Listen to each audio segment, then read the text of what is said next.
Press pause. Put the controller down. It's time for a spooky podcast. My name is TJ Leo. And I did not know you were going to do that.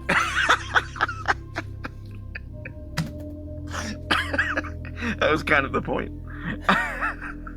I kind of wish I'd had, because then I could have, like, we could have done a thing where, like, I did your intro, I'd be like, oh, hello, welcome to the Banecast.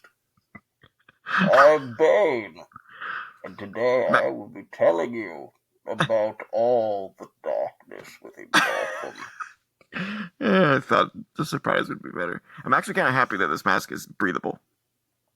Because I've had masks before where I just can't breathe out of them. So this one's got like a nose hole. Yeah. Which is nice. But I'm going to take it off just because I don't know how I sound in it. And I don't want to ruin the audio. A little muffled. A little muffled? Okay. Well, yeah. I had my fun. How about that intro though? Super spooky. Super spooky. And look at we got webs and we got pumpkins and shit. Yeah. I like it. We're totally playing pretend here. We don't start with the intro. Trevor puts it in after we record, so we haven't. I've seen it because I made the graphic, but I haven't heard the music that he's chosen. I haven't seen the frame yet. This is a complete lie. I'm just gonna be upfront about it right there. It's all good. But I'm sure it will be good. It is fun. Halloween's a good time. You know? Mm-hmm. But yes, this is episode 19 of Press Pause, a spooky podcast. God, I can't believe it's been that many already. Indeed. How are you, my friend? I'm good. I've been busy, but it has been the good kind of busy where I've been getting shit done. So it's Does any of that involve a clean apartment for a camera? The reason I sound quieter is because I'm turning around and surveying the scene. Look, the problem is I have too much stuff and not enough living space for it. So I have to radically rethink how this place is laid out.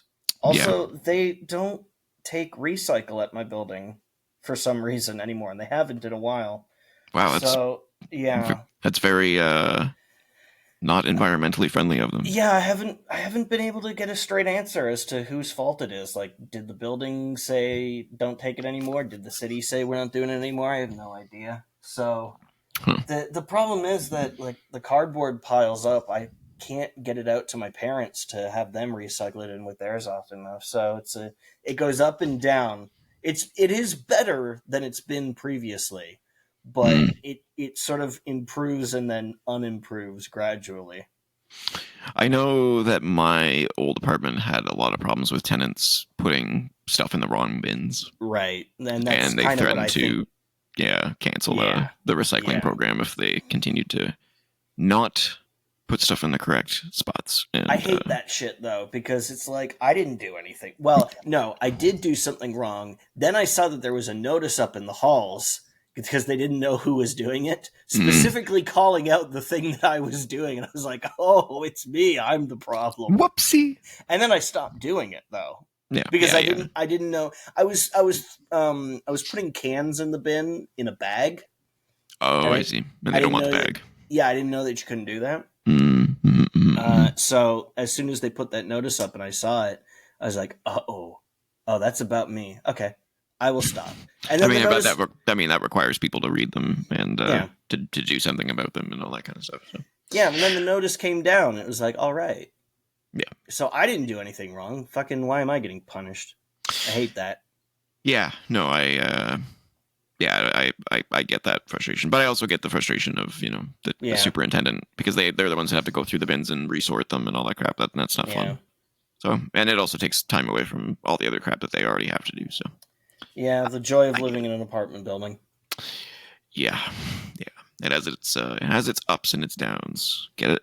Because it's an apartment building. Yeah, and not that many ups. It's not a very tall building. No, mine was. Well, mine was six floors. But anyway, little bit of housekeeping before we continue. As always, we are audio only on Spotify. If you want to check out the audio only edition of the show, it's in the description. Check that out. That's basically it as far as hold on a second. Oh, snap. We should probably talk about the other thing. This is one of the things that I did because we don't want to pack it in all at the end. We did talk about this briefly last week, I believe. We threw it out on the show last minute because that's when we joined. Pretty last minute. But we're both on BlueSky now. Yes, we indeed are on BlueSky. I am no longer on the X. Yeah, the Twitter. I straight up the X Twitter. Yeah, straight up deactivated my account and moved over to BlueSky. I still have an account there so that I can check stuff, but I'm not really posting there anymore. Fair. It's there so that I have a window to view the burning of that world from when it happens.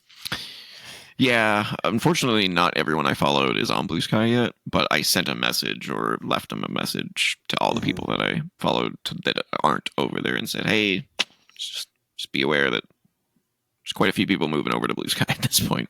You may want to. BlueSky is nice. It is. It's really nice. It's like moving into a new place and being like, oh, this place is cool, and all the neighbors are like awesome. I mean, it's gonna get worse as more people join, but right now it's great. I'm just seeing so much art. It's awesome. Also seeing some stuff that I kind of have to tell it, hey, I'd rather not see that. Now I will say it's better than Twitter where you know. Okay, well, there's that as well, but like my very first skeet, as I understand the nomenclature is skeet.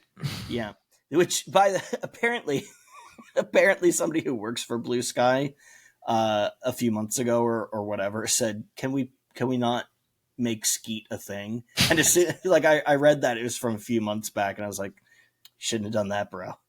You shouldn't have done that. It is by doing that you are making it a thing. Yeah, this is a true statement. Yeah, you can't. You just don't talk about it. Don't even acknowledge it.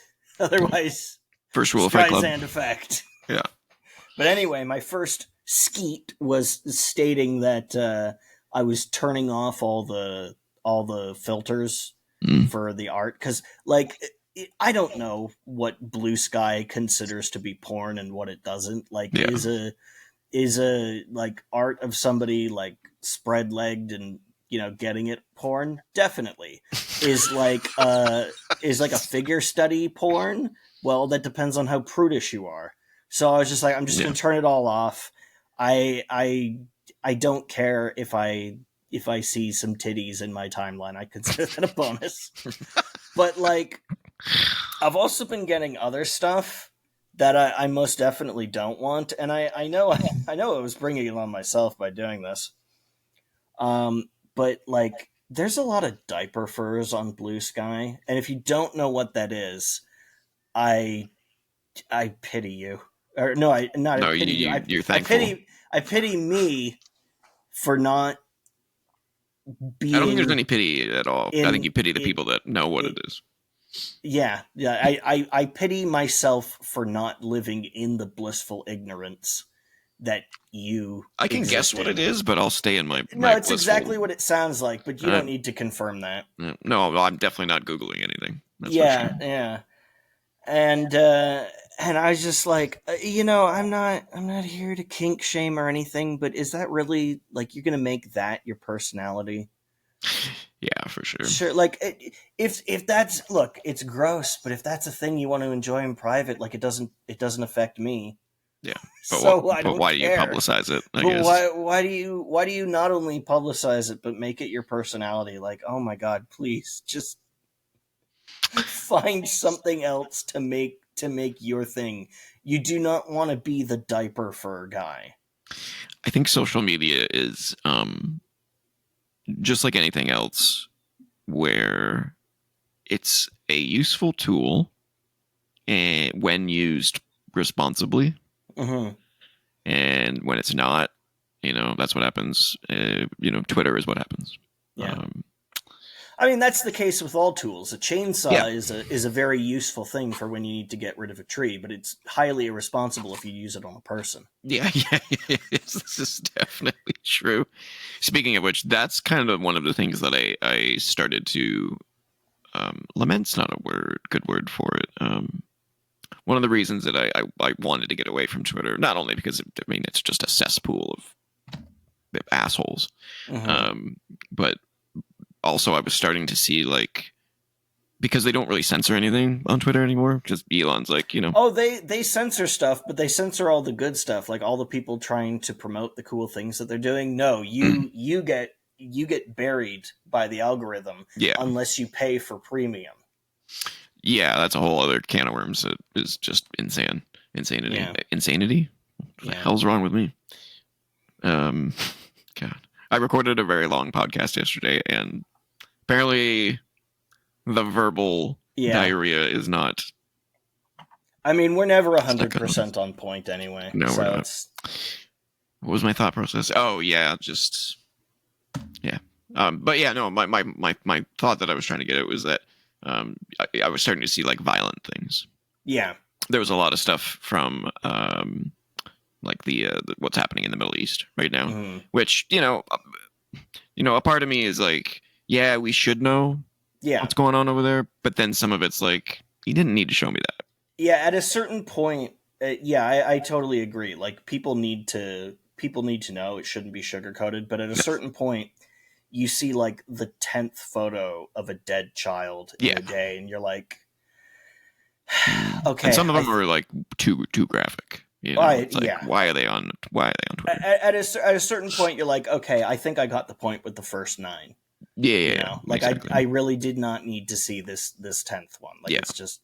At what point is it disrespectful to the dead as well? Yeah. So that's always. I mean, that's a real challenge for journalism. Is how do you balance being honest, even brutally if it needs to be, but also, how do you get across the point of how bad it is over there without stepping over the line? Yeah.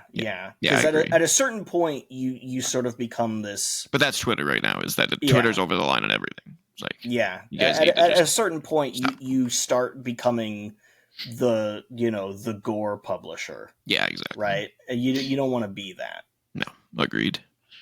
But yeah, so we are on BlueSky now and Spotify for the audio. So make sure to check us out. We'll talk a little bit more about where we are on BlueSky. Yeah, at the end of the show, we'll have it linked at the bottom. Yeah, we'll have it linked. Absolutely. Before we get into what we're playing, since it is Halloween season, next week is Halloween. What did you dress up as for Halloween when you were a kid? What was the big? I don't know, the big things. I can start because I have a couple. Sure. My favorite was the white Power Ranger. I also did that. Yeah, I had the saber and I had the whole. I did the the ninja costume variant from the movie. Okay, yeah, from the movie. Yeah. Yeah, I think I remember that actually. Oh my god. Yep. What else did I? Power Rangers were a big one when we were kids because we were kids right when Power Rangers started. We were right in the thick of it. One might say that we were in the heyday of Power Rangers. I don't know if it ever got any bigger than that. It's kind of big right now. It is, but it's a big as a revival thing because they keep going back to the old school era. Yeah, now that the actor who played Tommy died, it's kind of going back downhill again. Yeah. Rest in peace. When I was in high school, I checked out what was going on with Power Rangers because I was like, man, I haven't thought about Power Rangers in a long time. I wonder where that's at. And I started watching what the current one was. I was like, oh, this is pretty good. It was actually not bad. Anything's got to be better than that movie that came out. Oh God, that was so bad. That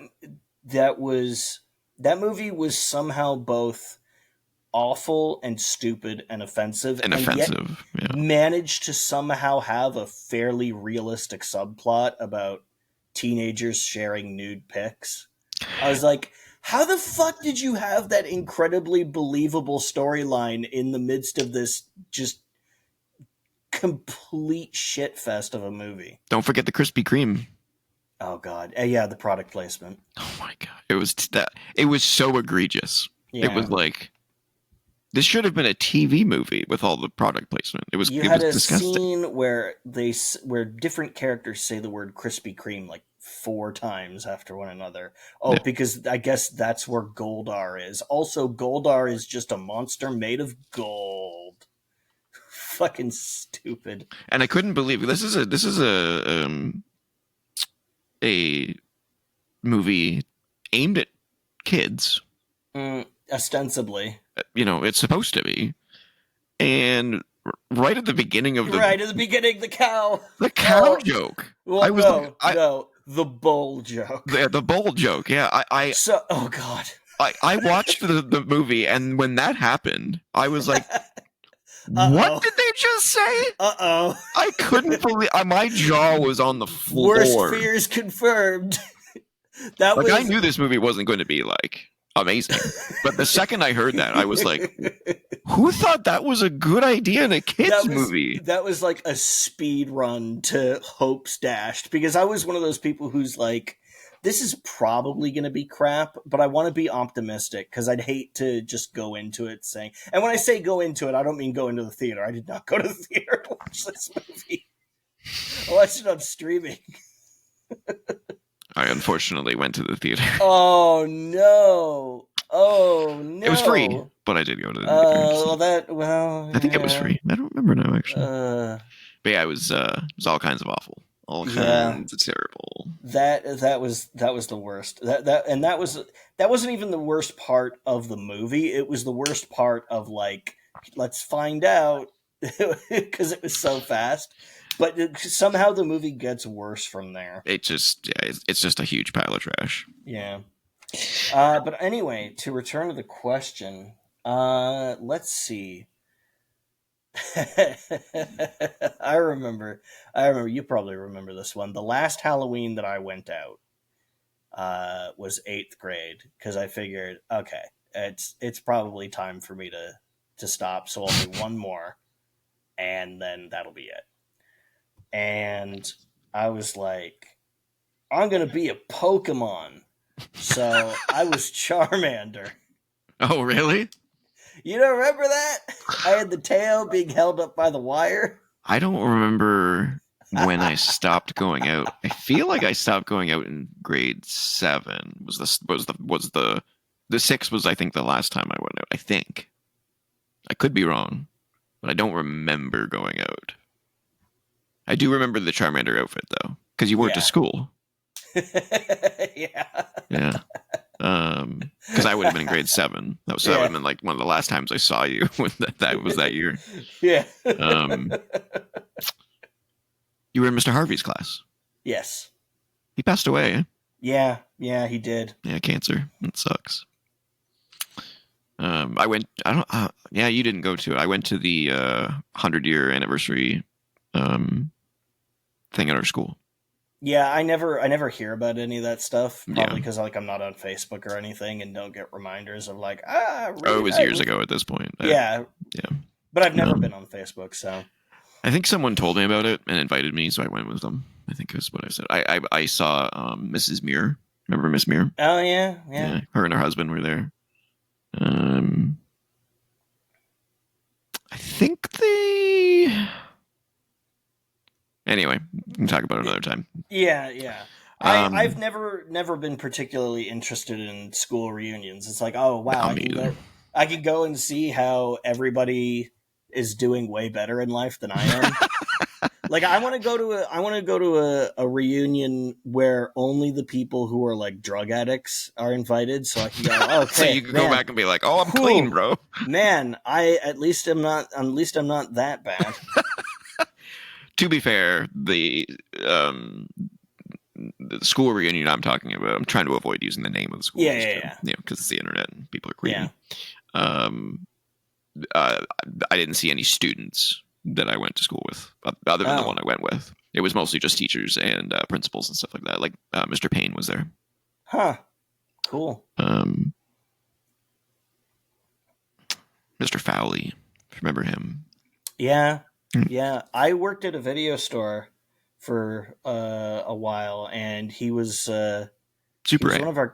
He was one of our customers. You were Super A, right? No. Jumbo? Jungle. Jumbo. Jungle? Yes. Jungle.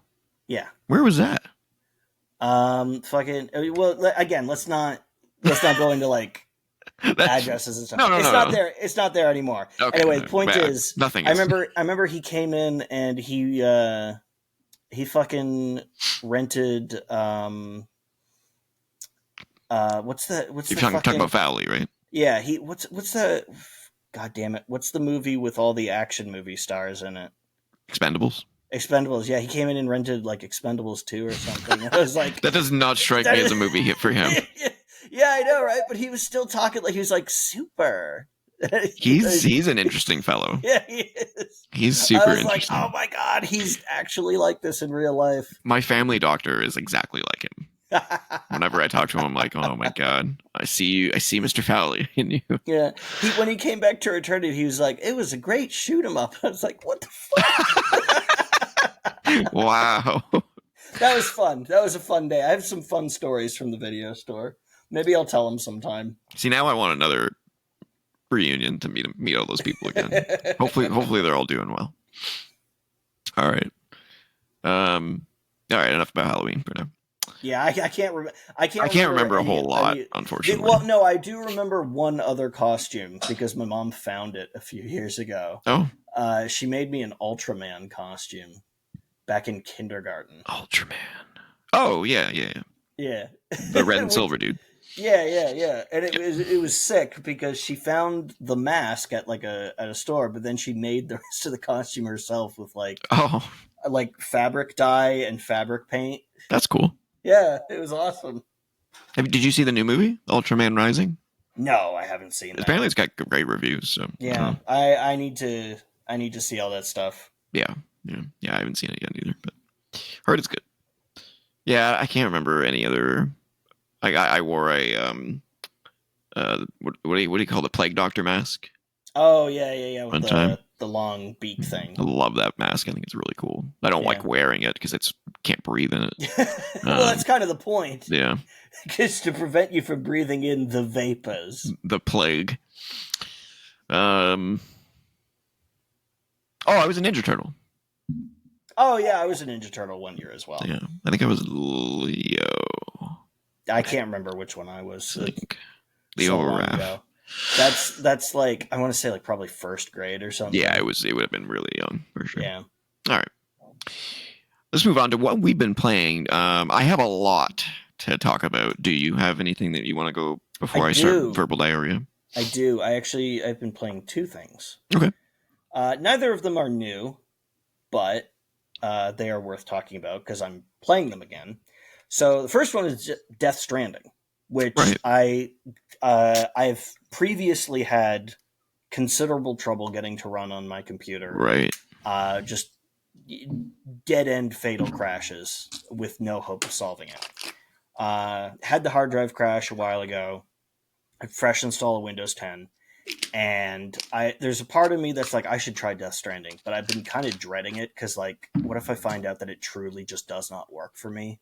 I'm going to be so disappointed. But anyway, I was just a few days ago, I was like, fuck it, I'm going to do it. I'm going to do it. Just out of nowhere, I was like, I'm going to do it. It's going to either work or it's not going to. So I'm going to do it. And I did it. And it does. So nice. I've been playing the shit out of that. Nice. Did you restart from the beginning? Oh, yeah, I had to. I had no save data. Oh, okay, yeah. Yeah. How far are you? I hadn't gotten very far in those original saves. I am at Mountain Knot City. I am currently trying to convince Mama's sister to shack up with the UCA. How many hours is that in? I don't remember. Well, it depends on how long you spend rebuilding roads, because in my case, it's a long way in. Oh, okay. I rebuild all those fucking roads. Yeah, I didn't do it. Oh. The second time I played, the roads were already built. Oh yeah, well, because as soon as you restore chiral network functionality to an area, you get everything that other people Yeah. have built. Yeah. It's been kind of cool because I keep running into the stuff made by this other player, and like I recognize their name. Mm-hmm. I was Yep. like, oh hey, I used this person's truck. Oh hey, I know this person's name. They built this power pylon. I was using their truck. Oh hey, I'm using their truck again.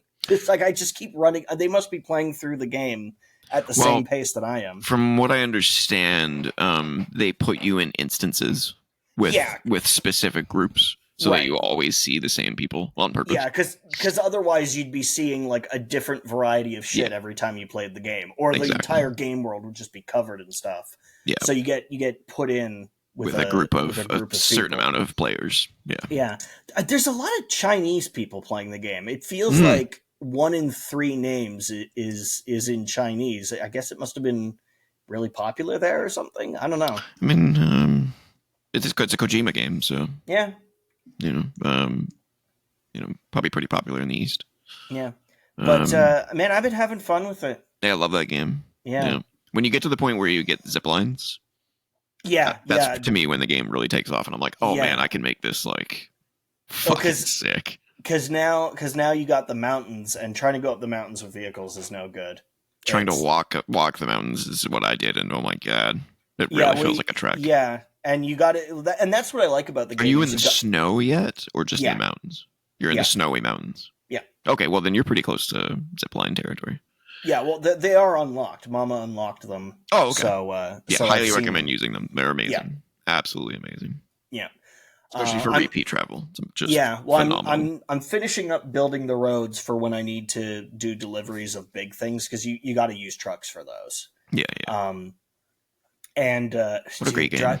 yeah, driving trucks on the bare ground fucking sucks because the terrain in that game is so rocky. Oh yeah, it's brutal. It's like somebody took a salt shaker but filled it with boulders and just poured Yeah. it over the landscape, Yeah, it's awful. Yeah. which is how they motivate you to build the roads. But I love the design of it. I love how they force you to do the thing the hard way the Yep. first time because you got to bring the chiral network online, Yeah. and then you And then they start make it seeing easier. yeah, then you start seeing people's power generators, people's timefall shelters, Ladders. people. Yeah, oh god, oh, So it's so helpful. yeah, when you see a ladder that goes across like a river Oh or god, up a it's the steep best. Or a slope or bridge that somebody's made. yeah. The areas with like the ravines in them. They're not super deep, but they're. I've lost a truck in one of them already. Oh yeah, it's a pain in the ass sometimes. Yeah, when somebody, But it's a when pain in the you, ass in the good way sometimes. It's like, oh yeah, man, there's got to be a better way. yeah, and when you unlock the chiral network and you suddenly see all the bridges show up over those ravines, you're like, oh, thank God. Yeah. Which is why whenever I go to like somebody's thing, I don't just hit it once. I fucking spam. Yeah, that me too. button. I give him like 500 likes because I cannot tell you how many times I've been like, oh, the battery in my truck is about to die, but I can see that generator that's out in the middle of fucking nowhere that somebody put there because they knew it was going to be useful, Mm-hmm. both for them and for others, because there's nothing else around. And I get there and I just go to town on that like button. Yep. It's, Agreed. Yeah, I it's love that. fucking great, man. The Do you fact have that the director's cut or the regular? No, I have the regular one. The fact that you can contribute to other people's structures, like Yeah. upgrade them or repair them, I've been doing that. I haven't been doing that as often, but once I've got all the roads built, I'm going to be doing that a lot more because the roads all use metal and the upgrades all use metal. So metal is in short supply. I gotta get those roads paved, man. How But you haven't beat it yet, so no, I'm not gonna say. no, I haven't beat it yet. I love how reluctant the game is to have you kill people. Because if you kill people, you got to fucking take the body to the incinerator, because otherwise it turns into a BT. Yep. I haven't actually killed anyone in this game. Can you believe that? I've been playing a video game with action where I haven't killed anybody. No, I didn't kill a single person in that game. I always used the stun weapons and stuff Yep, like that yeah. to knock them The out. rubber bullets, the bolas, all that stuff. Yeah, Yep. it's awesome. I love how they make killing a big deal. They say In the if you're gonna director's cut, you get access to more lethal weapons, so Oh. it makes it easier, but it also there's that caveat. You got to take that risk. Yep. And there's only one incinerator in the area, so that I thought they could have made it a little bit different. Put the incinerators somewhere, or put one in each like zone. I don't know. You know what I mean? Yeah, I mean, but even the story reason that they have for it is smart. It's like, well, we have to justify why the incinerator is so fucking far away and remote. It's true. Oh, well, the bodies release tons of chiralium and it attracts BTs. Yeah. Oh, okay. Yeah, it's a very dangerous place to go. Yeah, just going there, I went back to the incinerator because there was a memory chip that I had to get. It's still fucking full of BTs. Oh yeah. They just set up shop and they haven't left. Yeah, I remember using something specific against the BTs that worked really well. Oh, the blood. Yeah, the blood. The blood packs. You get the blood grenades and you get the blood gun with the blood bullets that sucks your blood and shoots the BTs. So with your cool. Blood. Like what are you tapping it to your arm? Just like. And the more you hold down the button, the more it pulls. So it's got to be like drawing in real time, right? Yeah. It's such a cool game. It's so such cool. a cool game. I know why some people don't like it because it's plotting. It is quite literally a walking simulator. Like it's a slow burn. People describe like Firewatch or Dear Esther or whatever as walking simulators as a derisive thing. Death Stranding is a literal walking simulator. It's a delivery game. It's with some slight action. Walking is a mechanic in the game. You have to like balance your load and shit. It's a literal walking simulator. Don't ever say balance your load ever again. No, it's true though. It's very cool. It's I love a very unique game. I love it. I'm having a lot of fun with it. Good. I mean, I was having fun with it before. Yeah. And it's nice to finally be able to play it and really appreciate it. Oh my god, everything just looks so good. Yep. Everything is so music is amazing. The music, well, so I have one complaint about that. I know Hideo Kojima loves his music. Mm-hmm. I'm wishing that this game was a little bit less of his personal playlist because I was doing that mission where you have to deliver the antimatter bomb to get rid of the that's a tricky one because you can't let it get too damaged or too shaky or something. Yeah, you can't bump it too hard. And there's this little chirping sound. There's this little alarm on it that lets you know if you're being too rough. Yep. Slow down. Yeah. And so the music starts playing, and I'm like, guys, I know you got to turn the music off. I need to listen for the bomb. I need it to tell me. I need to be able to hear it when it's saying, there's a light on it too. Yeah, but like it's all packed into my backpack, like under a load of other stuff, because I got like the ladders and the climbing anchors. When I carried it, I didn't take anything else. I just took the bomb only to make it easier to carry. Oh, because I didn't want to carry it all the way up and then find out, oh shit, I need a climbing anchor. I need a rope to rope down here, which I did because of the route that I took. That game is special.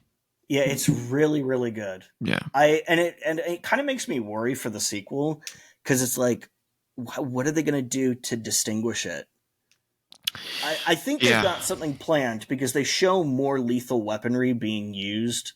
Yeah, just in the trailers for that game. So I'm thinking there's probably some changed up mechanics.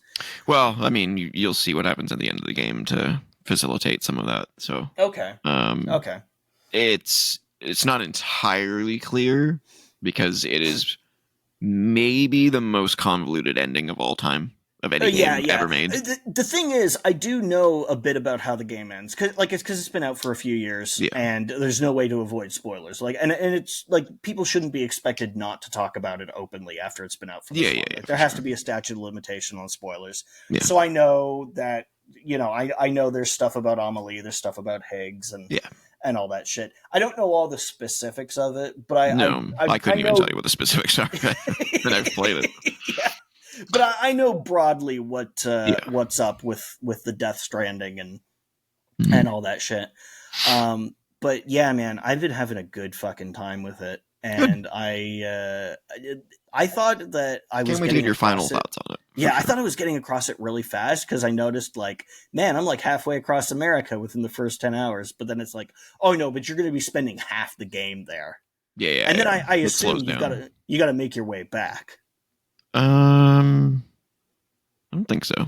Well, there's areas that I haven't been to yet, and I can see that there's people there, but I haven't like unlocked. They're probably the optional ones because there's a bunch of optional ones. Oh, okay. Yeah. So, So if you haven't done those, you may want to go back and get them. I They better might do have them extra things. I think one of them is Conan O'Brien.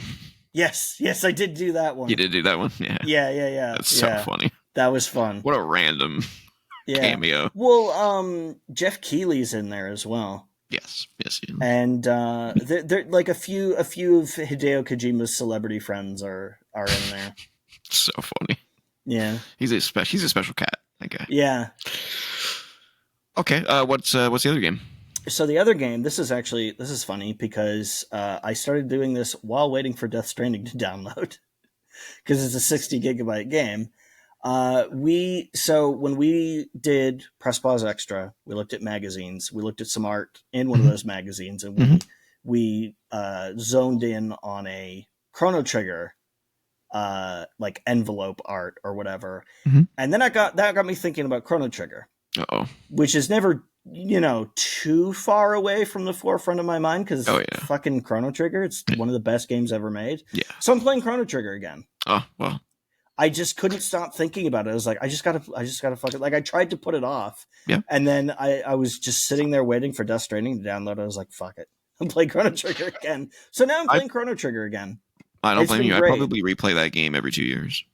Yeah. It's just perfect. It's such a good fucking game. Man. It's just I don't have a lot to say about it because everybody's played Chrono Trigger and everybody knows how good it is. But goddamn, Chrono Trigger is really good. It really is. I don't understand how it doesn't have a modern remaster or a remake or a sequel or anything. It's so weird to me that Square just like ignores it despite its absolute Hall of Fame status amongst hardcore gamers. It's like I would really love for Square to team up with Arc System Works, who did the Dragon Ball Fighters game, and get their cell shading renderer onto a Chrono, because like those guys have mastered making Akira Toriyama's characters in 3D, and Akira Toriyama was the character designer for Chrono Trigger. They did the art, so it would be the perfect, it would be the match made in heaven. It would be the new Dream Team. That's what they call the people who made this game, the Dream Team, because it's like, what are the odds that you could get all? Because like this was basically the first Square Enix game, because the creator of Dragon Quest also worked on this game. So you've got the creator of Final Fantasy, the creator of Dragon Quest, the creator of Dragon Ball, all working on this one game. Like, I don't understand why it's not widely available. It doesn't make any sense to me. Yeah. The only thing I can think of is that there's some sort of licensing problem. Maybe like did Nintendo publish it and has rights to it in some way? Like no, because it came out on the PlayStation. Oh yeah, that's right. So Square's just sitting on this thing and just doing nothing with it. It's so weird. Maybe they're afraid that it will remind people of better days. Yeah, I mean Square Enix isn't doing. They think they're doing bad. Everyone else thinks they're doing fine. Artistically, it's been hit or miss. It's hit or miss. Final Fantasy 16 from the demo I played, amazing. Feels really good. So good. I'm looking forward to playing that at some point. So good. I can't wait to replay it. Final Fantasy 7 Reunion hasn't been getting quite the same acclaim that Final Fantasy VII Remake did. Oh, you mean the Crisis Core game? No. The second part of the Rebirth of the Rebirth. Yeah. What did I call it? Reunion. They use the word all the time in that game. Remember, because of the reuniting all the Sephiroth. So yeah, it's on. And anytime I think of the word "re" with Final Fantasy VII, it's going to be ended. I think Reunion is what they call the Crisis Core remake. Maybe I've never played Crisis Core. It was whatever. I have the remake. I'll play it at some point. But even though that hasn't been reviewed as well as Final Fantasy VII Remake, it's like people still love it. So they've been doing pretty well on that front. But it is called Reunion, by the way. Oh, okay. Yeah. But the selling off of IDOS to raise funding for their for their NFT shit. Like, I don't know, man. NFTs. What a crap. But I mean, they did do that Chrono Cross remaster. Like, what was that? Earlier this year or last year? Yeah, Phoenix Edition or something like that. Ocean Edition. Yeah, whatever they call it. It's got Radical Dreamers built into Radical it. Dreamers Edition. That's what it was called. That Satellaview only text adventure game that was Chrono Cross before Chrono Cross. Yeah, I have the Radical Dreamers Edition. I haven't played it. I mean, it's Chrono Cross. If you played Chrono Cross, you've I haven't. It. That's the thing. You've never played Chrono Cross? No, I've tried maybe twice. And it just, I think it's one of those games where I missed the boat, and it's hard to go back and play a game that old now. And not only that, but I've been told that it is technically connected to Chrono Trigger, but in a weird way that doesn't give you nostalgia. So it's okay. It's not immediately apparent how it's connected to Chrono Trigger. No. I know it takes a long time for you to be there's a build up. Yeah. When you get to where it's connected with Chrono Trigger, you will go, "Oh shit! Really? Oh shit! Oh fuck!" Okay. Yeah. So you're saying I should play it? Yeah. It goes hard. Okay. On the Chrono Trigger stuff when it comes up. Okay. How many hours in would you say? Oh geez. I don't know. It's a long game. Oh shit. Yeah, that's my problem as well. Well, it's one of these games that's long in its totality because there's so many different routes you can take. Depending on the choices that you make in the game. Your choices do, in fact, matter in this game. They will alter the path that you take through the game considerably. They will affect which characters you get. You can't get every single recruitable character in a single playthrough. Oh, that's cool. It's not possible. Unless, like, New Game Plus just gives them to you, like, storyline, like, ignored. Yeah, okay, you've got this character that you got in a previous playthrough. Even if you haven't even met them in this playthrough, they're just there. Fine. But I will say, it's not as good as Chrono Trigger. No, I mean, very few games are better than Chrono Trigger. But exactly. That is an unreasonably high bar to clear. Yeah. Like, Chrono Trigger is a once in a career type of game. Yeah. You know? It's Chrono Cross lightning for me, in a bottle. It really is. And maybe but that's Chrono why Cross is good. Chrono Cross is really, really good. I don't want to say my fear. Apprehension. No, yeah. We'll go with that. My apprehension playing the game is that I will devote all that time to it. I'll get to that oh shit point, and it won't have that impact on me because I didn't play the original. You know what I mean? Like, I have a real problem with going back and playing older games that I missed back then. Yeah, because I don't have the nostalgia linked to them. I know, but I think the I'm willing to give it a try. I really want to. There's two oh shit moments, and one of them is super oh shit moment, and it doesn't matter if you played Chrono Cross back in the day. You've played Chrono Trigger. You'll have it. You will have it. And you know what's kind of amazing? That I don't know anything about Chrono Cross, despite it being released 25 years ago. So, just about 2000, 2001, I think. Yeah. It was right around the time the PS2 came out. It was like one of the last big PS1 games. Yeah. Somehow I managed to avoid all the spoilers for it. That's crazy. Well, there's... I know nothing about it. I don't even know who the main character is. I know nothing. There's so much. There's so fucking much. Yeah. I know literally nothing about this game other than it exists. and about what I said earlier, how it's loosely connected in some way. Yeah. Did you ever play the PlayStation or the DS versions of Chrono Trigger? Yep. Yeah, I played both. I have the DS version. Did you beat them? I assume so.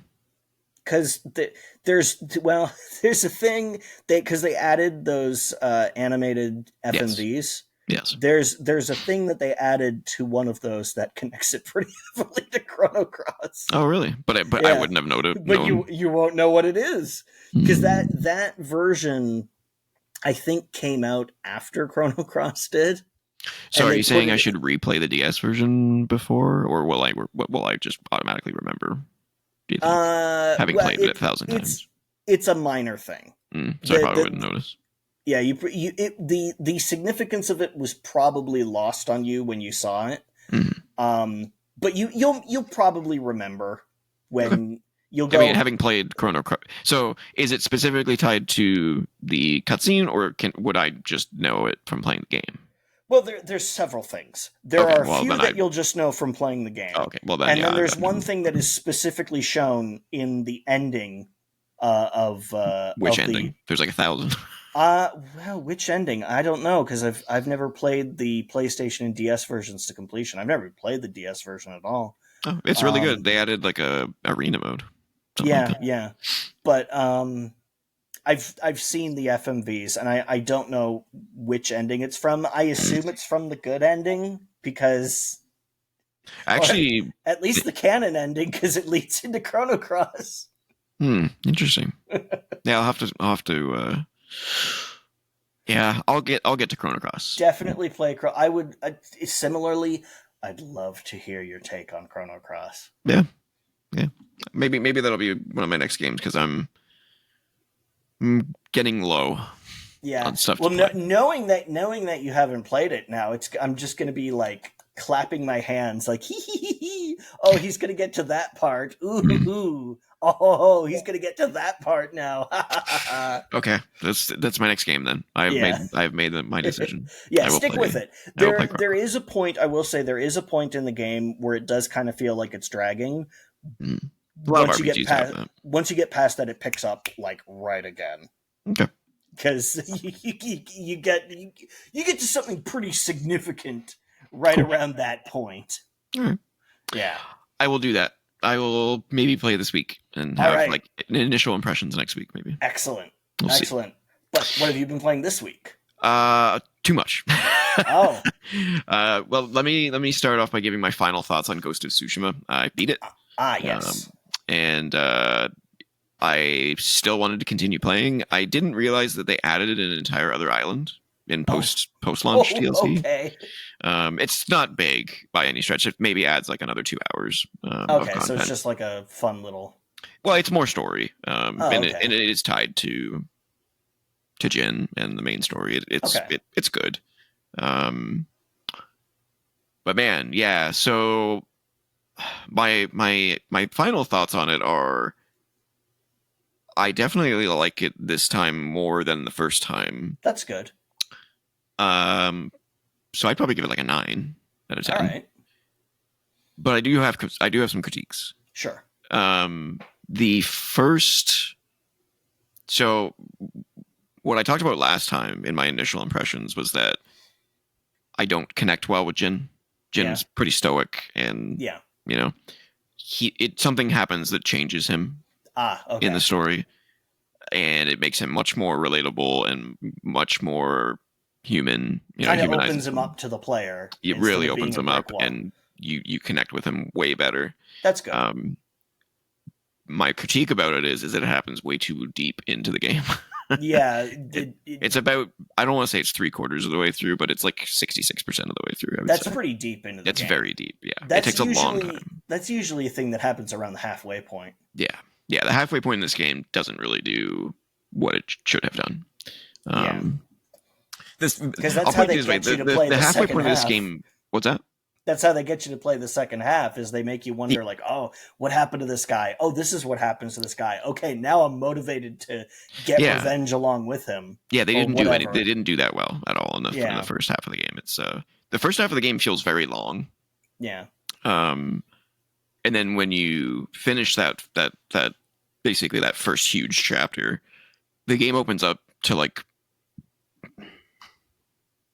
I don't know, like more than twice as much space as you had before on the map. Oh wow! So it's one of those like, oh, this game is much larger than I thought it was. Yeah, they don't show you the whole map. They only let you see but it's like fogged over. Yeah. But you're not specifically sure like how much of it. How far have I scrolled? I don't know. It's just fog. I can't see if it's still scrolling. It's kind of tough to tell.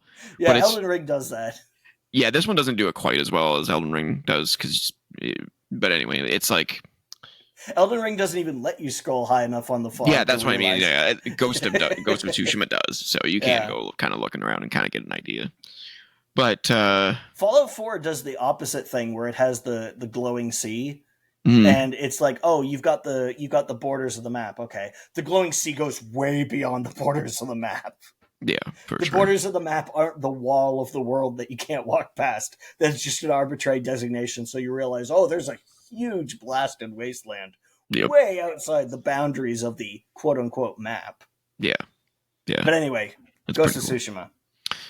Yeah. That the problem for me is the pacing. The first half of the game, way too long. It takes way too long to get to that critical point where you connect with the character. Yeah. But once you do, man, I didn't want to stop playing once I beat the game, so I did a bunch of the side quests that I didn't do. And eventually I reached a point where I'm like, okay, I've had enough. Yeah. But man, it's so good. And Jin eventually, for all intents and purposes, becomes Batman. Oh, well, there you go. And I don't know if it was intentionally framed that way or if it just kind of happened that way for me, because the suit, so you get different kind of suits that you can put on, and they all give you different kind of bonuses. So there's ones that are more made for stealth, there's ones that are more made for your bow, and there's ones where the belt passes through the cape. Yeah, there's one where the belt passes through your cloak that no one will ever use. They all have their advantages, and so you can switch between them. But I used the Ghost outfit, which is the one that he wears on the cover of the box art. And I color. You can dye your armor. Oh, sick! So I dyed it pure black, and he basically looks like the Dark Knight from Batman. Like that's that suit kind of thing. Yeah. And I gave him a black bandit's mask. Oh, okay. And a black bandana. So he looked badass, and then he had a black cape. Oh, so he almost looked exactly like Batman. Yeah. And there's this part at that sort of 75% mark in the game where he has to do a stealth mission without anyone seeing him, and you can't kill anyone. It's like it is unfortunately a you get seen, you fail type mission. Yeah. But the stealth mechanics in the game are so good to the point where if you get caught, it's your fault. You don't feel cheated. So I did it perfectly, I think, the first time, and then your character leaves, and the sort of leaving shot of that is him standing on a rooftop. Oh yeah, a la Batman. Yeah, with his cape flowing in the wind. Yeah, and I was just like, oh, that's badass. They meant that evokes the Dark Knight so much. And just his character is just very Dark Knight-ish. He breaks the rules for the good of the island and all that kind of stuff. So just, man, so good. Great ending. Yeah, I'm now about 3 or 4 times more excited for Ghost of Yotai. Yotai. Fuck. Ghost of Yotai now. Just because they have, I've seen what the foundation is. Yeah.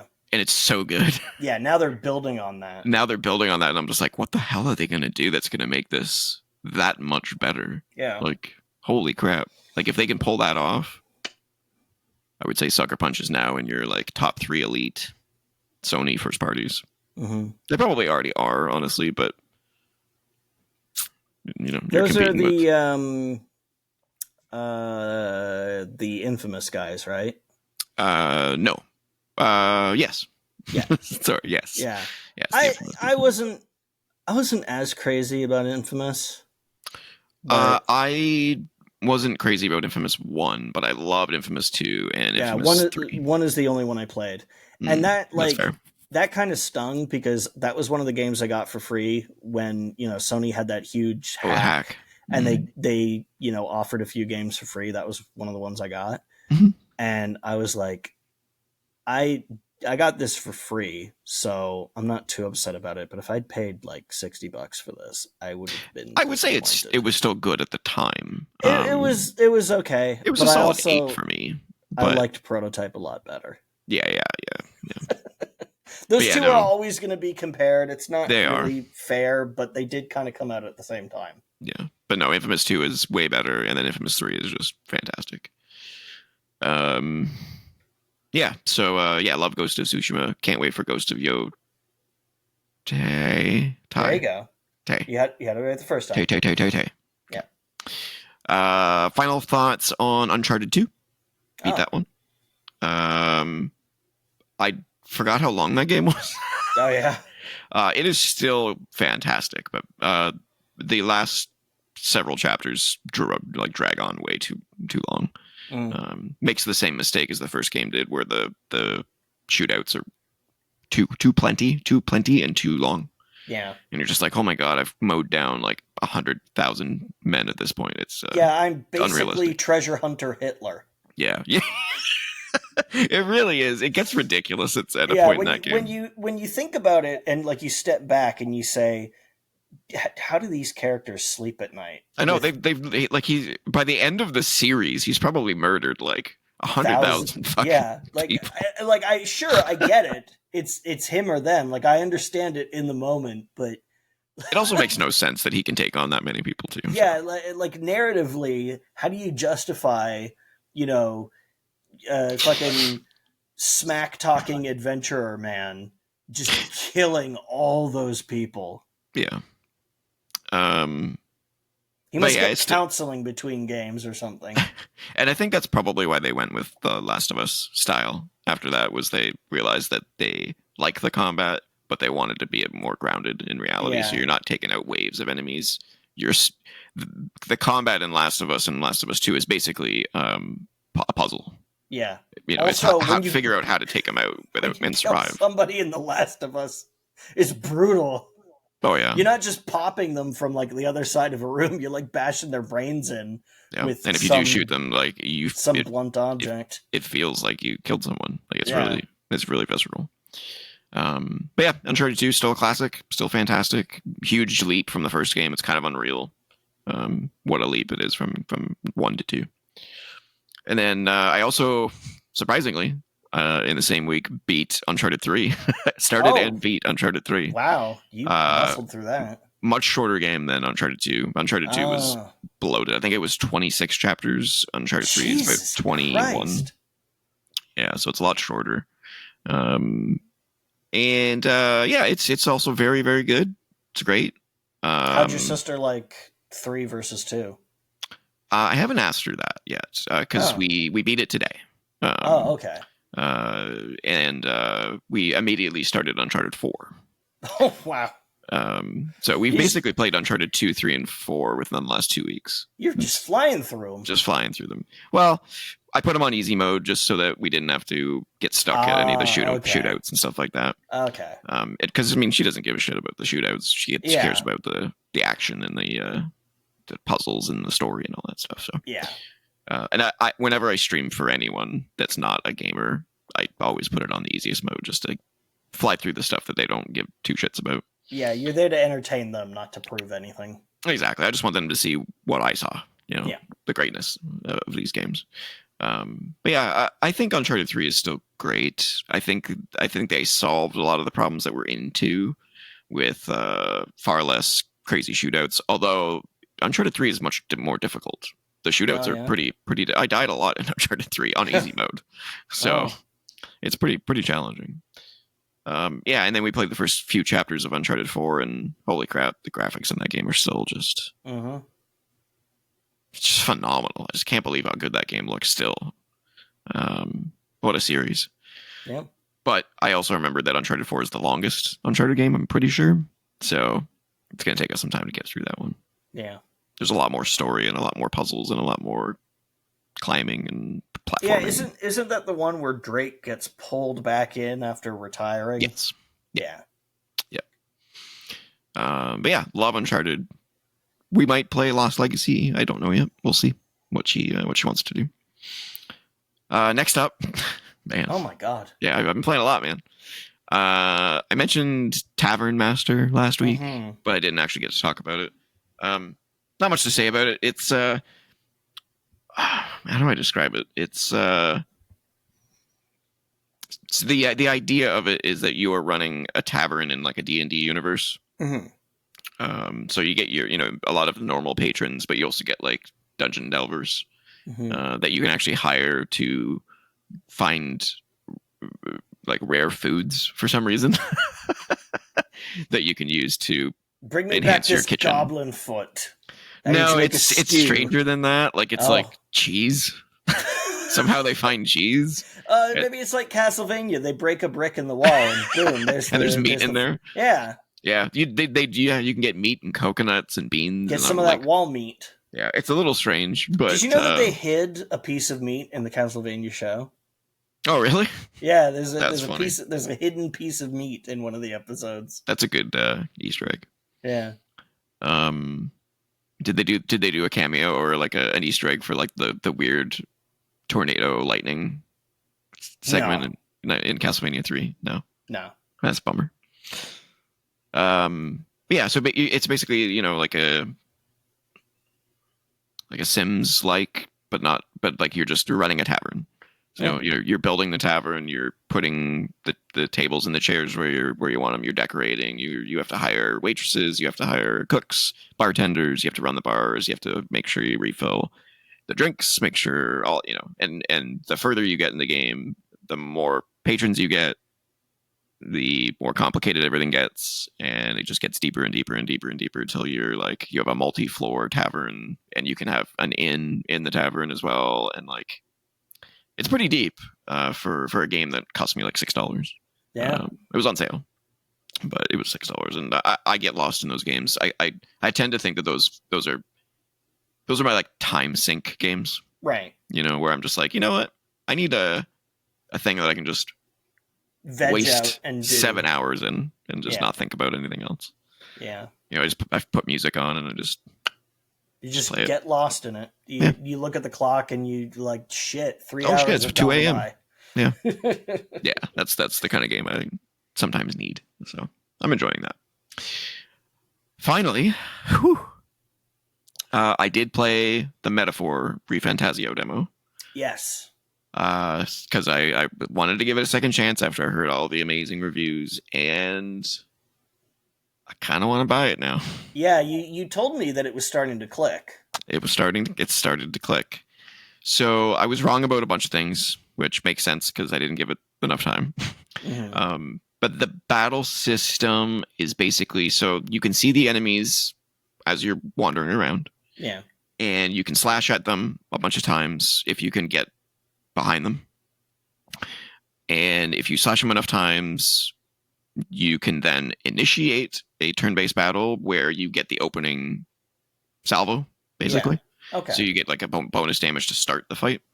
And it's turn-based fights, just like Persona. Almost exactly like Persona, honestly, even down to like how the magic works and all that. Well, that makes sense. Like, they're the same people. Yeah, it's very, very similar to Persona in that regard.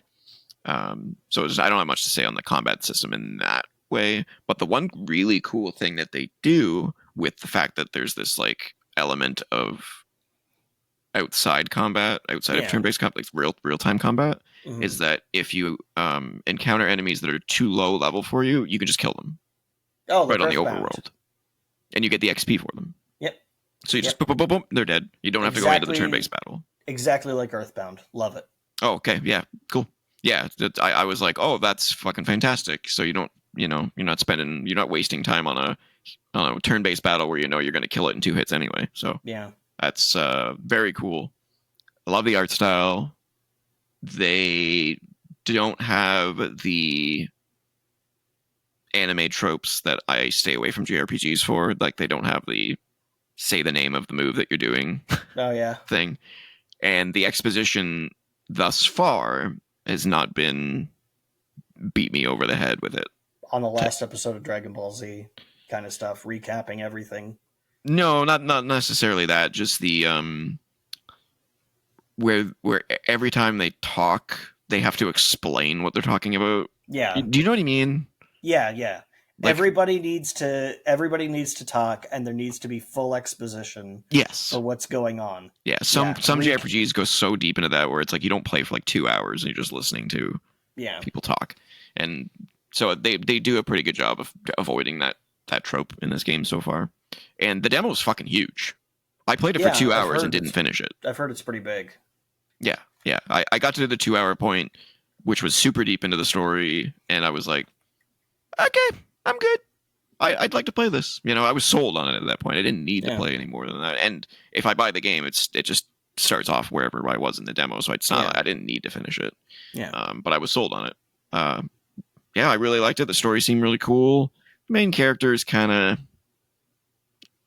I'm not super, super into the main character, but the characters around him seem to be very interesting. The world seems super interesting. It's basically like a Dungeons and Dragons world, and for some reason, the big bads, like the big monsters, the boss fights, they're calling them humans. But they're not humans. They're like, or are they? Or are they humans? Like I don't. I'm sure that'll be a story thing. Yeah, because humans don't exist in the world. Like everyone is like a D&D trope. So like there's guys with horns, there's elf kind of dudes, but they don't call them elves. And then you're something called an Elda, ELDA, which is like a very rare species. I don't have enough gameplay time in it to know, but they explained a bunch of this. They also have a very similar system to what you and I had discovered in Final Fantasy 16 with the guide stuff. Oh, okay. Where you can like pause the game and there'll be like a little, explanation bubble for all the things they're talking about. It's not as elegant as Final Fantasy 16. You basically have to press start, and then in the bottom right hand corner there's like they call it something. It's like an encyclopedia kind of thing, and it'll pop up with a bunch of stuff similar to Final Fantasy 16. Again, not as elegant. On that note, in its design. You know what I would love for every game to have by law? I would love for there to be a button that you press, and then you move the cursor over an element of the user interface, and it tells you what this thing means. Yeah. Because there's a lot of games where I'm like, I have no fucking clue what that stat does. Elden Ring does that, and I love it. Yes, most of the From Software games do that, or at least the Souls Diablo games. does that too. But like, because this has been a thing that I've been doing with Death Stranding, I was like, wait, what does that fucking icon mean? What does that represent? It's clearly some kind of weight. Is it my maximum weight capacity? Is that how much the truck can carry? Like, what is it? Tough sometimes. I would, and they tell you, but it's in like the in-game manual that you have to parse through it. It's like, I don't know where to look it up. Yeah. We were talking about something before the show, and I said I was going to mention something about something. Do you remember that? When you were... I don't remember what it was because you didn't say what it was. So I was like, oh, do you remember what you were talking about? No, I don't. Shit. I remember you saying that you were going to talk about something, but it's like, I don't know what it is. It was about one of these games. Crap. Oh, random battles. I did talk about it, the metaphor thing, where it's not random and you can kill enemies. Yeah. All right. Without having to go into the fights. Yeah. Okay. So I did talk about that. But yeah, I'm sold on Metaphor. I'm not spending $93 on it, Canadian, plus tax. But once it comes down in price, it'll be on my to buy list, which is already 16 miles long. So I won't get to it anytime soon. Well, if we have some kind of lull in releases in the next year or so, you'll be well stocked, as will I. Oh yeah, definitely. Well, if I can afford it by then, we'll see. But yeah, so I'm playing a lot of shit. And I guess I'm going to be playing Chrono Cross soon. Yeah. So that is what we were playing. We do not have a letter this week. I reached out to all of our normal people, our normal listeners, but I didn't get anything. Let me just double check. Yeah, no, nothing. So we'll skip letter time this week. I suspect we're going to have a very large letter next week.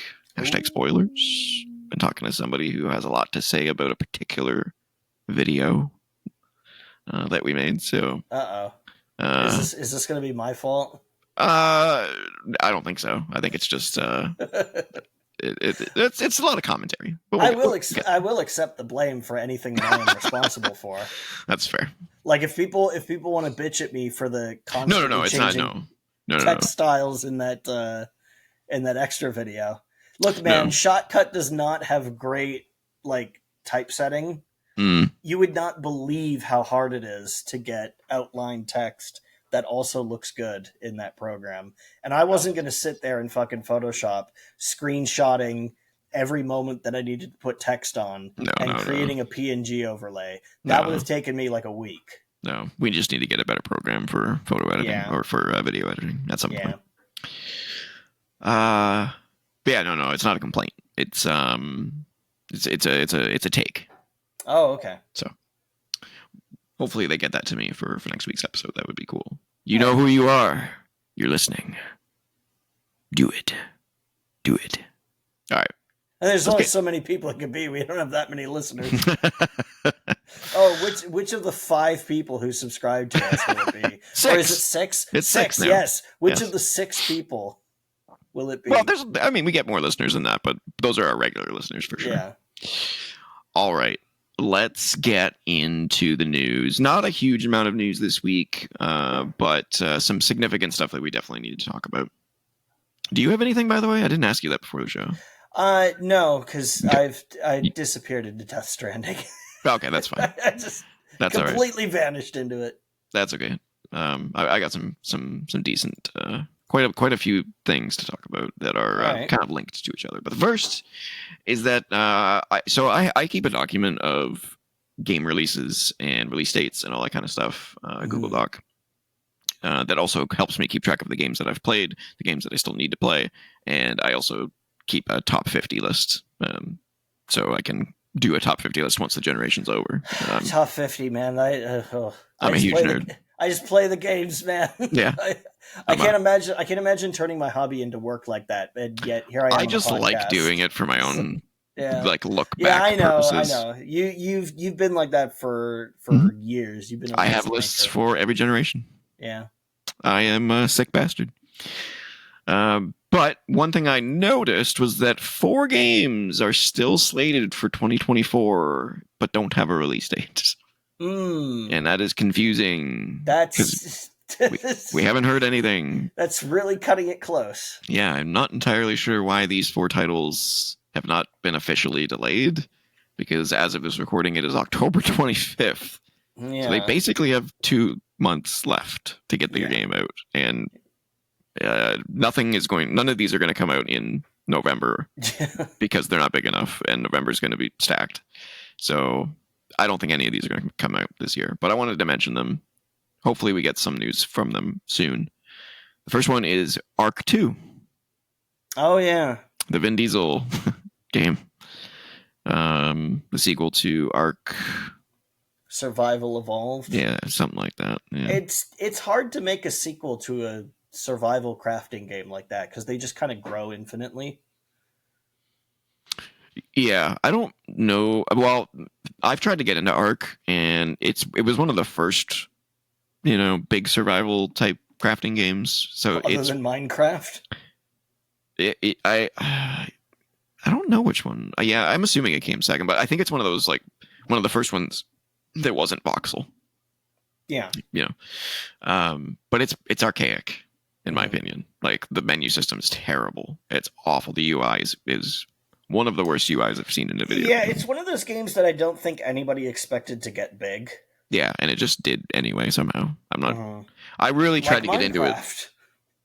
Yeah, they did when they did the remake of Ark 1. I picked that up and I was like, this still sucks because the UI is still garbage. Like you got the one thing that needed to be remade. It's what everybody is used to, so they can't change it. Exactly. So I'm really hoping that Ark 2, pulls me in because I love that genre. Anyway, the next game that has a 2024 release date, but still no specific date, is Hollywood Animal. Have you heard of this? No. Man, I've been keeping my eye on this one because I played the demo and I was like, oh, this is right up my alley. I love this shit. So Hollywood Animal is a strategy simulation game where you run a Hollywood studio. Okay. And it's kind of like, do you remember the movies? I was about to say, is this like the movies? It's like the movies, but it is like a 1930s okay. kind of take on it. Where... So it's from that era where studios could own performers. Yes, exactly. So like there's all this like scummy shit you can do and like decisions that you have to make. Does it have like an Art Deco aesthetic? Yes. Of course it does. Yeah.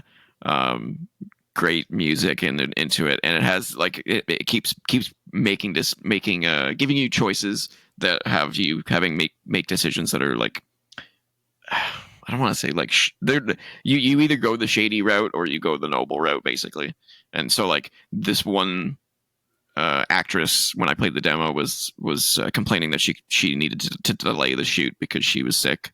And so my two options were to give her the time off or to give her these like pills. No. that Oh, like I knew would it. make her feel better. Oh no. Like it's really, really shady shit like yeah, that. try this, darling. It's Yes, cocaine. exactly. Like 100% that. This will perk you up right away. Yeah. And but you actually get to like make the movie, so like you have to pick who you hire Cast for the cast, and Yeah. there's all these like intricacies. You have to write the story and how that like it's very cool, right up my alley. The demo was really fun, so I'm hoping that comes out sooner rather than later because I'd like to play it. Yeah, it sounds interesting. The next one is Power Rangers Rita's Rewind. Oh yeah, The one from Digital Eclipse. Yeah, that is supposed to come out this year. Damn, very weird that it's just kind of in the ether.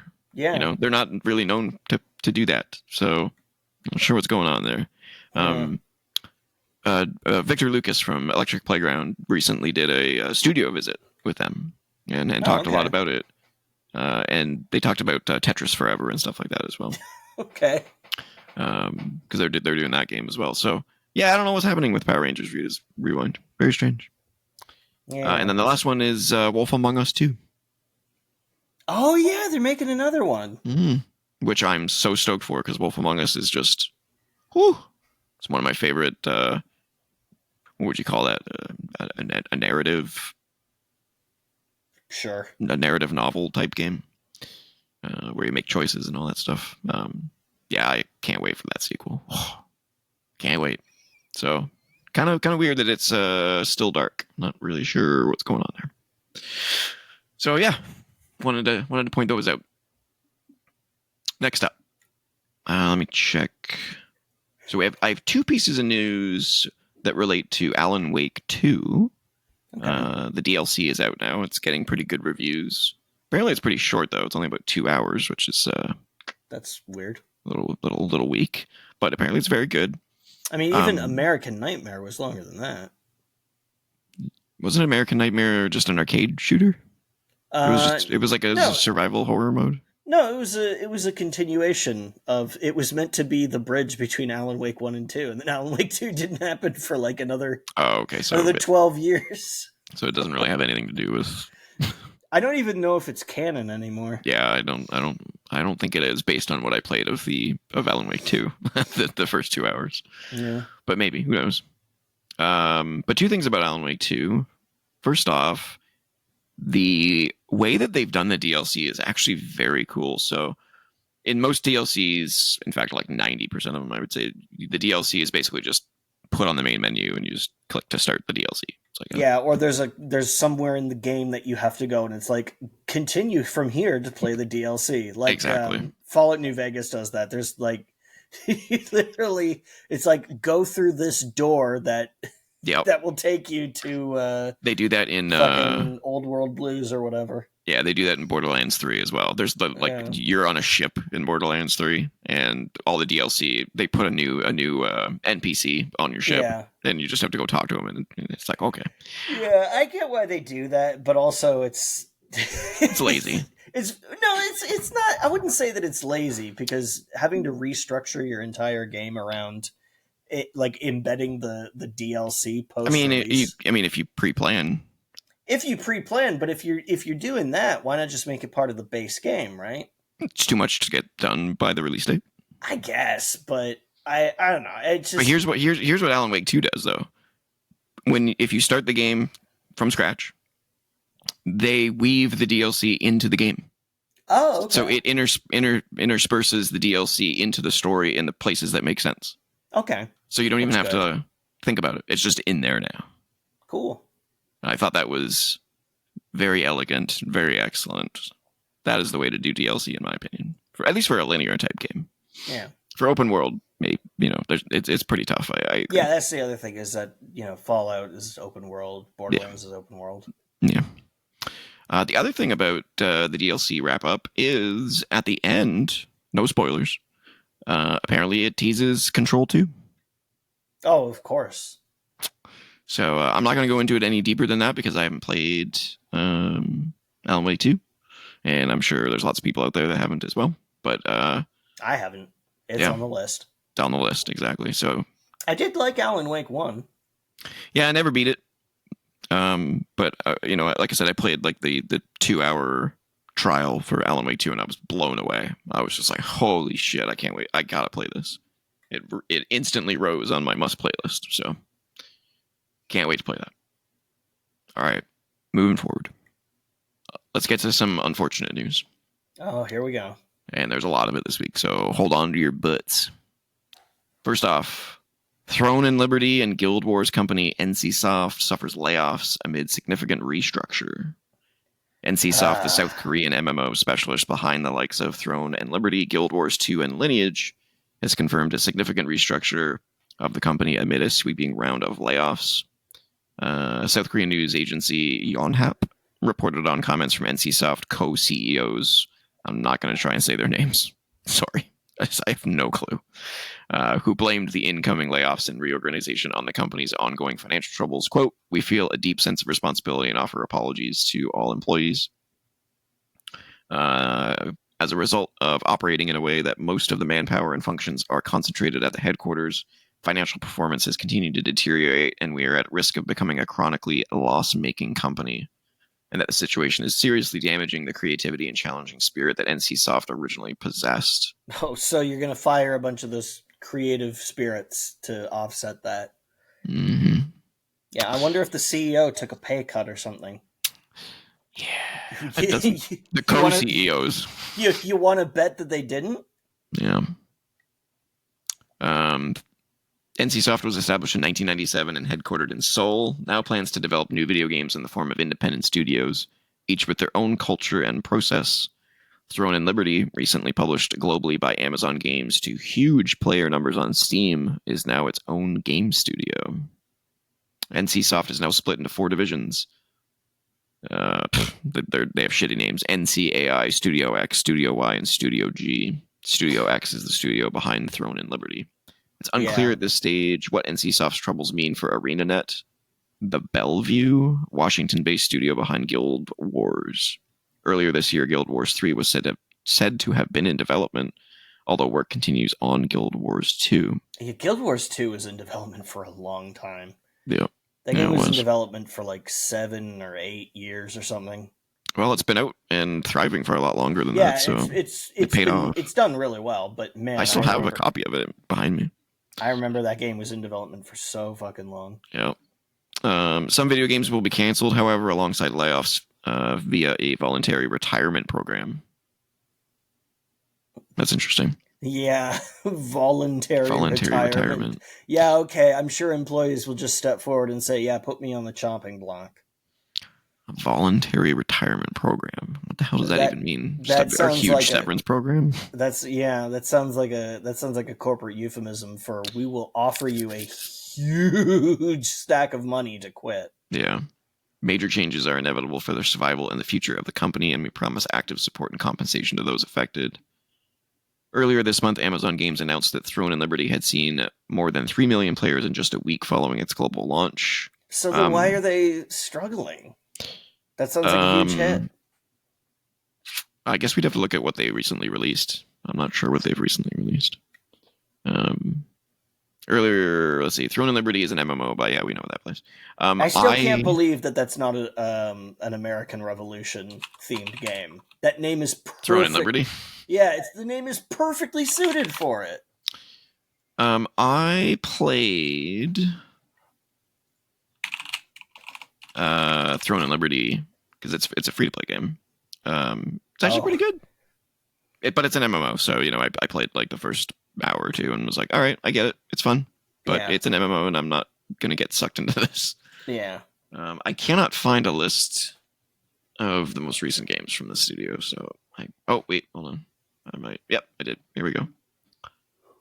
So this year they released Battle Crush and Throne and Liberty. I'm sure Battle Crush didn't do well because I've never even heard of it. They haven't released anything in 2023 or 2022. That might be a reason. Well, they do a lot of MMOs, so they've got, upkeep. Yeah. Oh, yeah, they released... And then they keep income from those. Yeah, they released 3 MMOs in 2021. Yeah, those are really popular in Southeast Asia. Lineage, Blade and Soul, and Trickster M. Yeah, I believe they also published City of Heroes. They also published Tabula Rasa. Oh yeah, they did WildStar, which died after like a year. Yeah, WildStar. I liked Tabula Rasa. Wait, WildStar lasted 4 years? Really? Yeah. Wow, that's shocking to me. I did not know that. Lasting and thriving are not the same thing. Yeah, I mean, it was shut down in 2018. It launched in 2014. So, oh yeah, Tabula Rasa. Yeah. City of Heroes. Yeah, as well. Yeah. Which shut down in 2012. It had a pretty long. Yeah. Pretty long. It went longer than I thought it did. Yeah, not 8 years.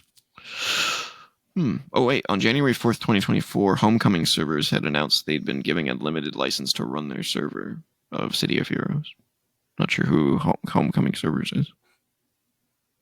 Probably some small outfit that's making like a officially unofficial server or something.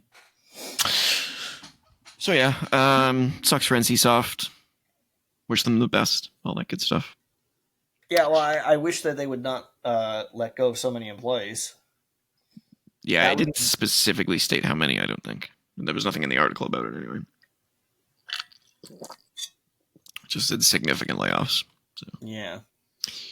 All right, let's get into the worst news that will lead to... it gets worse than that? Yeah. Jesus. And then it will lead to a big rant.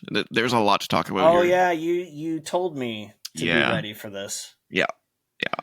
Should I go grab a snack? Like if you want to. Or something? If you want to. I might actually do that. Okay. I have 3 news articles that all relate to this. So I'm going to go get food. Hold on. Should I wait? Just vamp. Okay. I don't know. He's going to get some snacks. I would actually like a snack too, but I can't get up at the same time he would. Because then... I can't hear you, by the way. You can hear me? You can't hear me because I'm on the other side of the room. Okay. He can hear me, so I can't call him a big doofus. I heard nothing, so I don't know if he heard me or not. He's gonna call me a very, very mean name when he gets back. It's gonna hurt me. Here it comes. All right. I hope you were entertaining while I was gone. Okay, he didn't hear me. Okay. I don't have any popcorn, so I got some bread. That's fine. I like bread. Bread's good. Delicious. Have you ever been to Wally Powers? No. You should go to Wally Powers. Their bread is amazing. Okay. Or, Cobb's bread, of course. But all right. You're not going to get a coherent answer out of me with this in my mouth. Okay, now you sound like Bane. Bane eating bread, an impression. Go. All right. Here we go. There's a lot to say here. The team behind Prince of Persia: The Lost Crown has been disbanded, according to a report from French media outlet Origami. Yep. In a video posted today in French, for which IGN has independently verified a translation posted on Reset Era, Origami reports that the team behind The Lost Crown was disbanded despite seemingly positive reports from developers on their experiences working on the game. Per a tweet from Gauthier Andre, I'm going to say. Yeah, I'm just going to say that. That sounds correct. I've heard and read it was the best game production in my entire life 3 or 4 times in a single weekend while getting information on the game's development. One after the other, I was told it was seen as a beacon of hope to create a safe space for people that were burnt out by Beyond Good and Evil 2. The team has since been disbanded by Ubisoft. It gets worse. Slightly. A report has since come out that they have reportedly moved the developers of Prince of Persia: The Lost Crown onto new projects, including Ghost Recon, a Rayman remake, and Beyond Good and Evil 2. Okay. So I'm not done yet, though. I already have so much to say, and I've still got bread left. I know. keep eating. We got lots more to go. Let's see. Yeah. So that's the basis of it. But following Ubisoft's widely criticized disbanding of the Prince of Persia: Lost Crown team, the publishing director of Baldur's Gate 3 has taken to Twitter to add his view. I saw this. Yeah, saying that Ubisoft's publishing strategy just isn't sensible. In a post spotted by PC gamer Michael Dowse, I think is how you say his name, said of Ubisoft that the last, quote, notable game on its platform, the Ubisoft Store, was arguably Far Cry 6 in 2021. The Crew, Assassin's Creed Mirage, and Avatar, I think it was called Frontiers of Pandora, came in 2023 and didn't perform. So you can assume subscriptions were at a lull when Prince of Persia: Lost Crown was released by 2024, which means people wouldn't be launching their store all too much. If it had released on Steam, not only would it have been a market success, but there would have likely been a sequel because the team are so strong. It's such a broken strategy. The hardest thing is to make an 85 plus review score game. It is much, much easier to release one. It just shouldn't be done as it was. Dowse is likely referring here to the fact that at launch, The Lost Crown required players to have an Ubisoft Connect account to play it on most platforms. Though there are workarounds, Ubisoft has pushed its own account, launcher, store, and subscription service fairly heavily over the last several years. What's more, on PC, The Lost Crown was only available at launch through the Ubisoft Store or through the Epic Games Store. It didn't make it to Steam until 8 months later. As for the performance of The Crew, Motorfest, Assassin's Creed Mirage, and Avatar: Frontier of Pandora, Dowse may well be right. Ubisoft has been remarkably quiet and vague as to how well those three games have done since their launches, and third-party reports indicate none of the three were the smash hits Ubisoft has needed for a while now to right its ship. But Dowse continues, if the statement, gamers should get used to not owning their games, is true because of a specific release strategy, then the statement, developers must get used to not having jobs if they make a critically acclaimed game, is also true, and that just isn't sensible, even from a business perspective. Yeah. Here, Dowse is referring to a statement made by Ubisoft executive Philippe Tremblay earlier this year, where he said, quote, one of the things we saw is that gamers are used to, a little bit like DVD, having and owning their games. That's the consumer shift that needs to happen. They got comfortable not owning their CD collection or DVD collection. That's a transformation that's been a bit slower to happen in games. As gamers grow comfortable in that aspect, you don't lose your progress.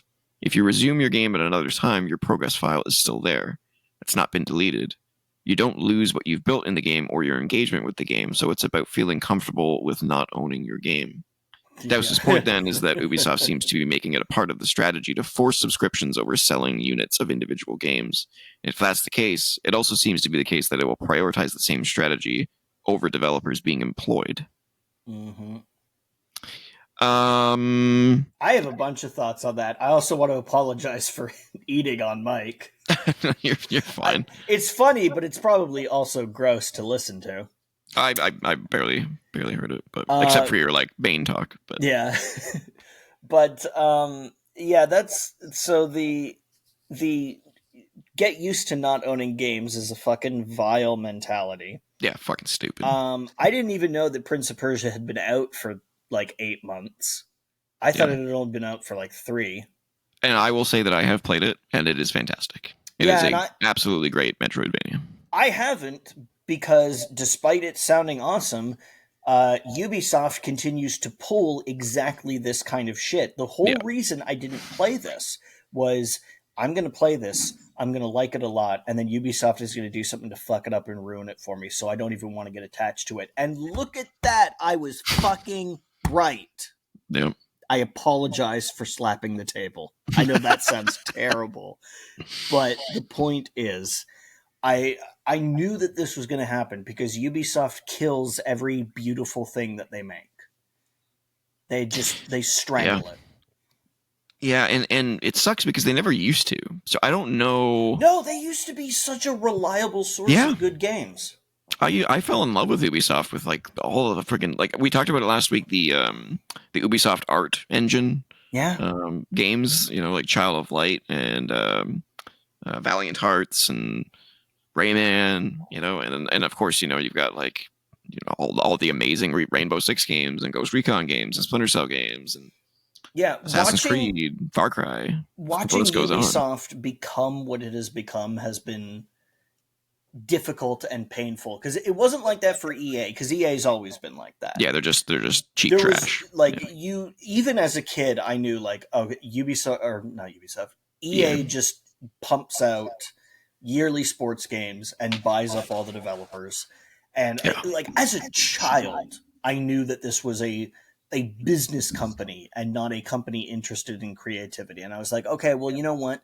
As long as they continue to supply those developers with capital so that they can continue to make great games, they can be the business people. Just don't fuck with the. And then of course they did. You know, they shut down Origin, they shut down Westwood, they shut down all sorts of shit. And so it sucked, but I didn't feel betrayed by EA because I always knew that this was a business relationship.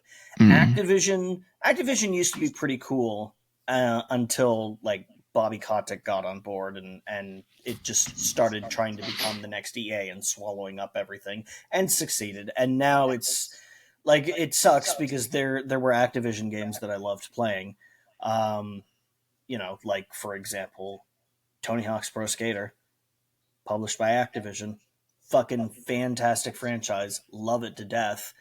Um, it's hard to get excited for something like that when first of all, I know that the people at the top making all the money are a bunch of scumbags, and also if the game does well, they're gonna ship them off to make fucking Call of Duty maps for multiplayer.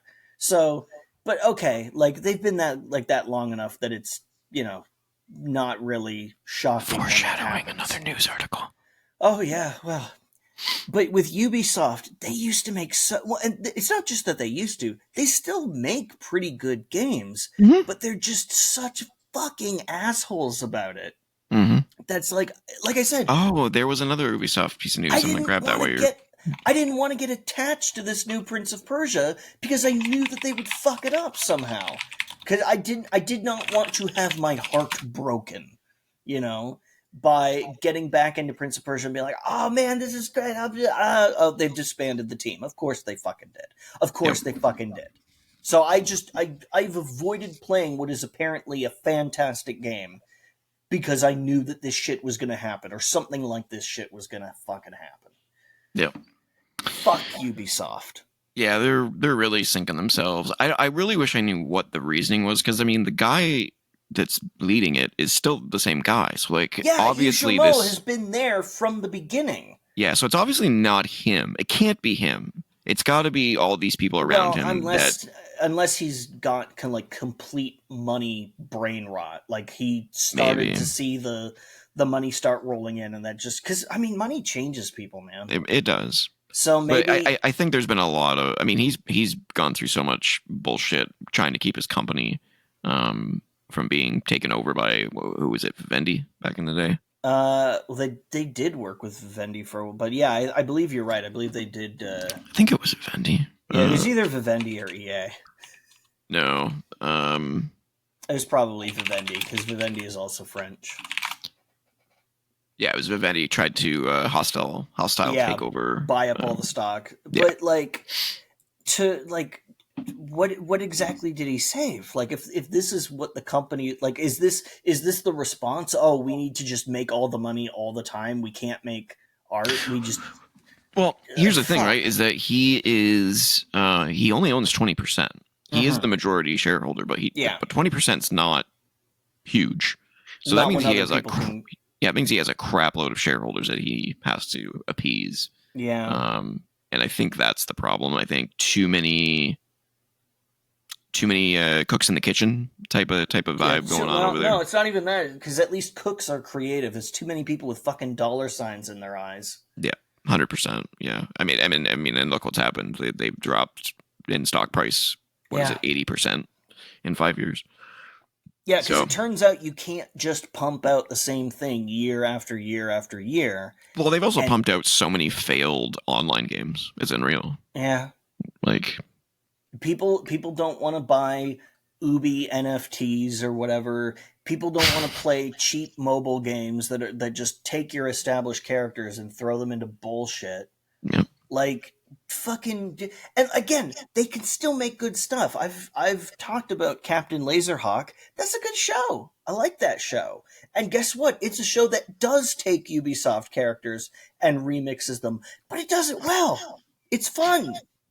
yeah, So why can't they just apply that to the rest of the fucking company? Why can't they just make art for art's sake? yeah. I don't know. We will buy the games. Yep. Fuck. Yeah, good games. They rise to the top as long as Yeah. as long as the companies make sure that people know that they're there. I think is the Yeah. best way of putting it.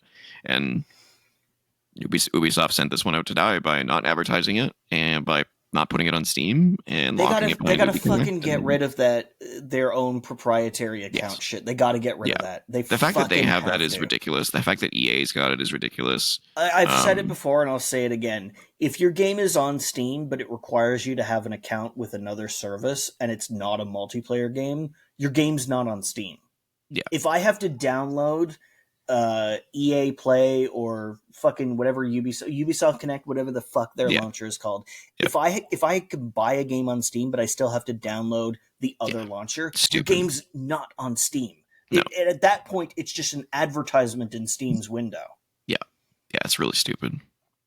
And part of the blame for this is on Steam. Like Valve should not allow that. They should say, if your game needs another launcher, then you're not coming into our ecosystem. If you need to have an account with another service because it's an MMO, sure, that's understandable because you need to keep track of like payment information and all that stuff.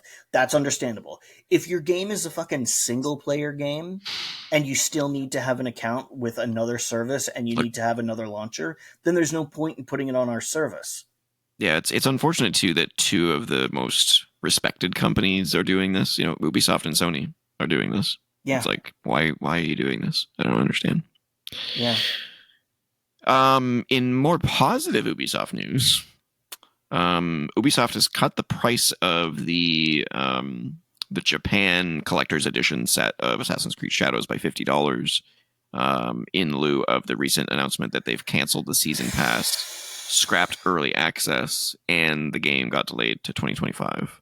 That you could cut $50 off the price of a game that isn't out yet is really depressing. Like, how much is that going to cost still then? Hold on to your butt for a second. Is it going to be like $150 fucking dollars or something? Oh, it's so much worse than that. Oh, Christ. So the original price was $279.99 for this set. So it's $229.99 now. But it was, to be fair, it is overpriced. But to be fair, it is a pretty ridiculously huge collector's set. So the game the set originally, just to be clear, came with 3 days early gameplay, digital content, season pass, the ultimate pack, which is like more in-game features, a pre-order bonus side quest, looks like 3 in-game items, a steel case, like a steel book case, the ones that we were looking at the other day, a full map, paper, like I think it's a paper map. I assume. Oh wait, is this a bigger picture? I got a bigger picture. A world map, a physical collector's art book, 84 pages long, a Creed wall scroll. I don't know what that is. I think it's like a poster that's segmented into pieces so it can roll up really nicely. Okay. It doesn't get like creased. It just rolls up really well. So it's just a premium. Yeah, premium art poster piece. Basically. 2 lithographs, a katana suba. Oh, that's the. Is that the hilt? It's the hand guard on the. Yeah, the hand guard. Yeah, and also comes with a 40-centimeter tall statue of the 2 main characters in the game. Okay, well, aside from the art book and the statue, I don't give a shit about any of that stuff. Yeah, it's a lot. I mean, if you're a huge fan of Assassin's Creed, it's a lot of tchotchkes and two Yes. cool things. Yeah, and that's a lot of money. Yeah, that's too much money. Yeah, I could buy 2 brand new games plus a couple of more small games here's for a that. fucking idea. If your company is having trouble, instead of spending all the money to make all that crap, how about you spend it reinvesting in your company? Yeah. Yeah. But at least they did drop the price, you know.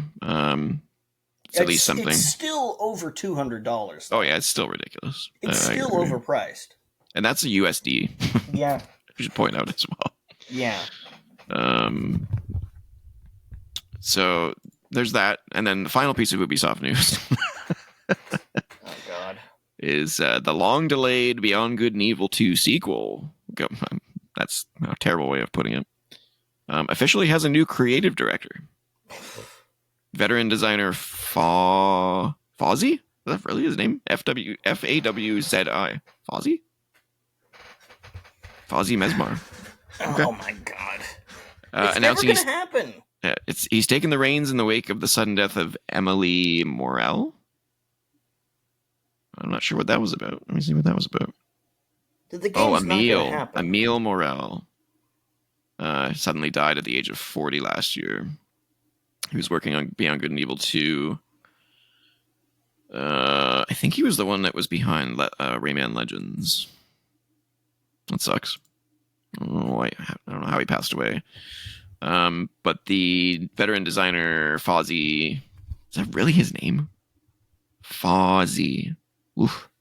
Today I'm glad to share that I joined Beyond Good and Evil 2 as creative director. I've been working with those peeps for years now on this ambitious game and witnessed their talent firsthand. I am standing on the shoulders of creative giants that have supported the team before me, and I look forward to continuing to craft a game that is truly unique for players to enjoy. Yeah, I didn't have much to say about this, but the fact that they announced this means the game is still being made. And the fact that they're moving... It's never going to happen. I don't know, man. I mean, when they pick a new creative director and they've moved a bunch of the people from Prince of Persia: The Lost Crown to this... Yeah, only because they shut down the studio. Well, I don't think it was a studio. It was just a team. Well, the team, whatever. Yeah. But at least they didn't lay them off. They just closed the team. I guess. But this is... You remember we talked about the...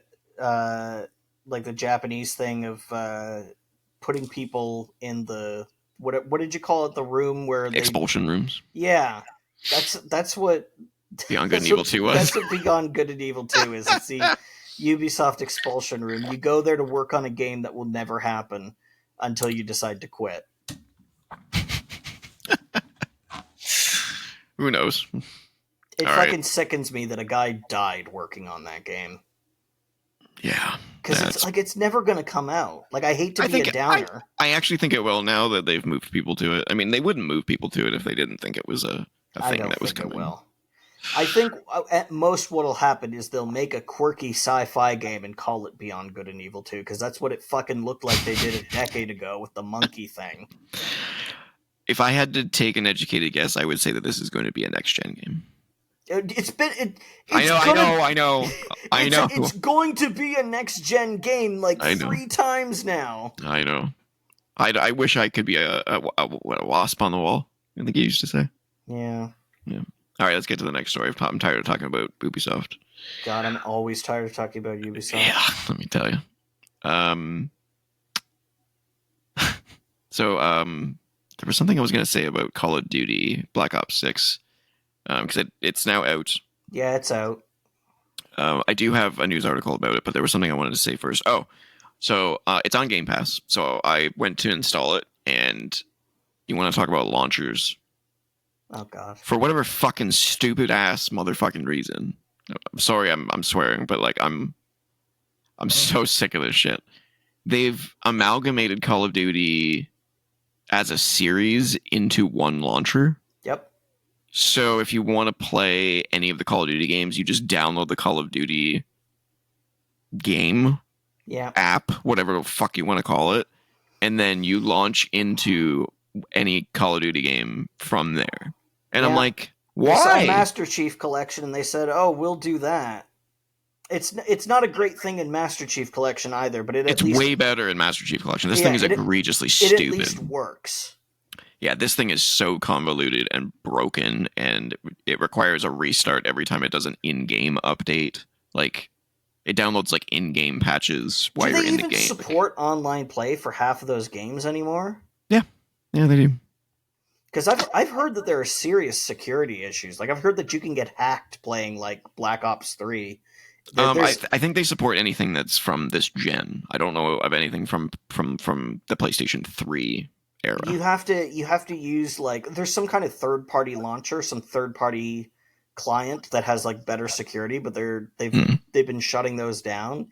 Yeah. But like if like people have gotten hacked playing these games on the official clients, like fucking support your shit or take it down. Like I don't care which you do, but you can't have it both ways. Yeah. So I haven't played it yet because I downloaded Call of Duty and I thought it was done, and then I launched it and realized it was just a launcher. So then I had to go in through the launcher and pick what I wanted to install, and then I was like, okay, well, I'm just gonna let it do its thing, and I'll play it tomorrow. Yeah, that shit sucks because Master Chief Collection makes you do that as well. Like I can't just let Steam download it and play something else or do something else. I have to sit there in the Master Chief Collection while it downloads because you can't. Oh no, it's not even that. In this, like on the Xbox, you go into the Call of Duty app, you pick what you want to install, and it downloads it on the Xbox interface. So I can shut down my Xbox into standby mode while it downloads. But why do I have to go in through a fucking app to do that? Why can't I just do it from the store? That's terrible. I hate fucking that shit. Stupid. I think the only reason I can think of that they didn't want that they did this is because the storefront was becoming like just a Call of Duty like graveyard. Yeah. Where there was like 18 Call of Duties and it's like no one knew, like I don't know. It just maybe it looked bad on the store or something like that. I don't know. Or they want some sort of consolidation across platforms. But it's bad. It's terrible. But why can't I pick which Call of Duty to install without going into this stupid app? Yeah. That's dumb. Well, the app thing is what I mean. It's like, oh, they want the same UI on PlayStation and Xbox and PC. Yeah. They want all Call of Duty players to have the same blah, blah, blah, blah, blah. But yeah, I fucking hate that. Yeah. But that being said, Black Ops 6 is getting rave reviews for the campaign. I guess. It's getting really good reviews for the campaign. Now, that let's be real for a second. Call of Duty has sucked in terms of its campaign for several years now, in my opinion. At least this one has a fucking campaign. Yeah, last year's campaign was like basically a bunch of multiplayer maps, like retrofitted into a story. But this is Black Ops 6. What happened to Black Ops 5? I don't even remember that being a thing. That was Cold War. Black Ops Cold War. They just didn't call it Black Ops 6 for some reason. Or they just didn't call it Black Ops 5 for some reason. But so now they're going back to numbers? You can't do that. I know, it's annoying. That'd be like if the Halloween movies went from numbers to subtitles to back to numbers again, which I guess they technically did, because Rob Zombie did those remakes, but that's not the same thing. No. I am looking forward to it, though. I hope it's a return to form for Call of Duty because, man, Modern Warfare 3 was awful. And then Modern Warfare 2 was... It had so many glitches. Is this the modern Warfare? Yes.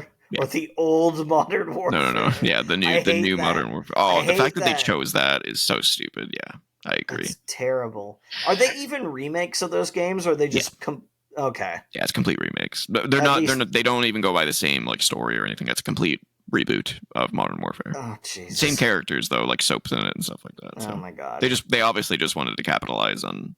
Do you still have Keith David teaching you how to shoot in the tutorial? I don't know. I actually haven't played the campaign in I played the campaign in the new Modern Warfare 1, and I thought it was just a crap shooting gallery. Because what I liked about the Call of Duty campaigns was like the sequences, like the crazy over the top sequences. Like I remember fighting on Air Force One. Yeah, or like on jet skis or some shit. Yeah. The Air Force One map was like amazing because like you shot out a window and like the plane would depressurize and then it would start to go down and the gravity would suddenly shift. You'd be floating in the air, Oh like yeah, shooting. because And of then the G-force. half the plane gets torn apart, and you're like riding it. Oh my god, it's sick. Yeah, I mean they've got the budget for those massive set pieces. Hmm. I the only Call of Duty game that I've ever played a campaign in was Modern Warfare 2 because I wanted to see the no Russian level that everybody was making a big deal out of, which to be fair was like pretty well thought out because number one, they don't actually make you play it. They tell you straight up, "Hey, there's some fucked up shit in this level. If you want to skip it, you can."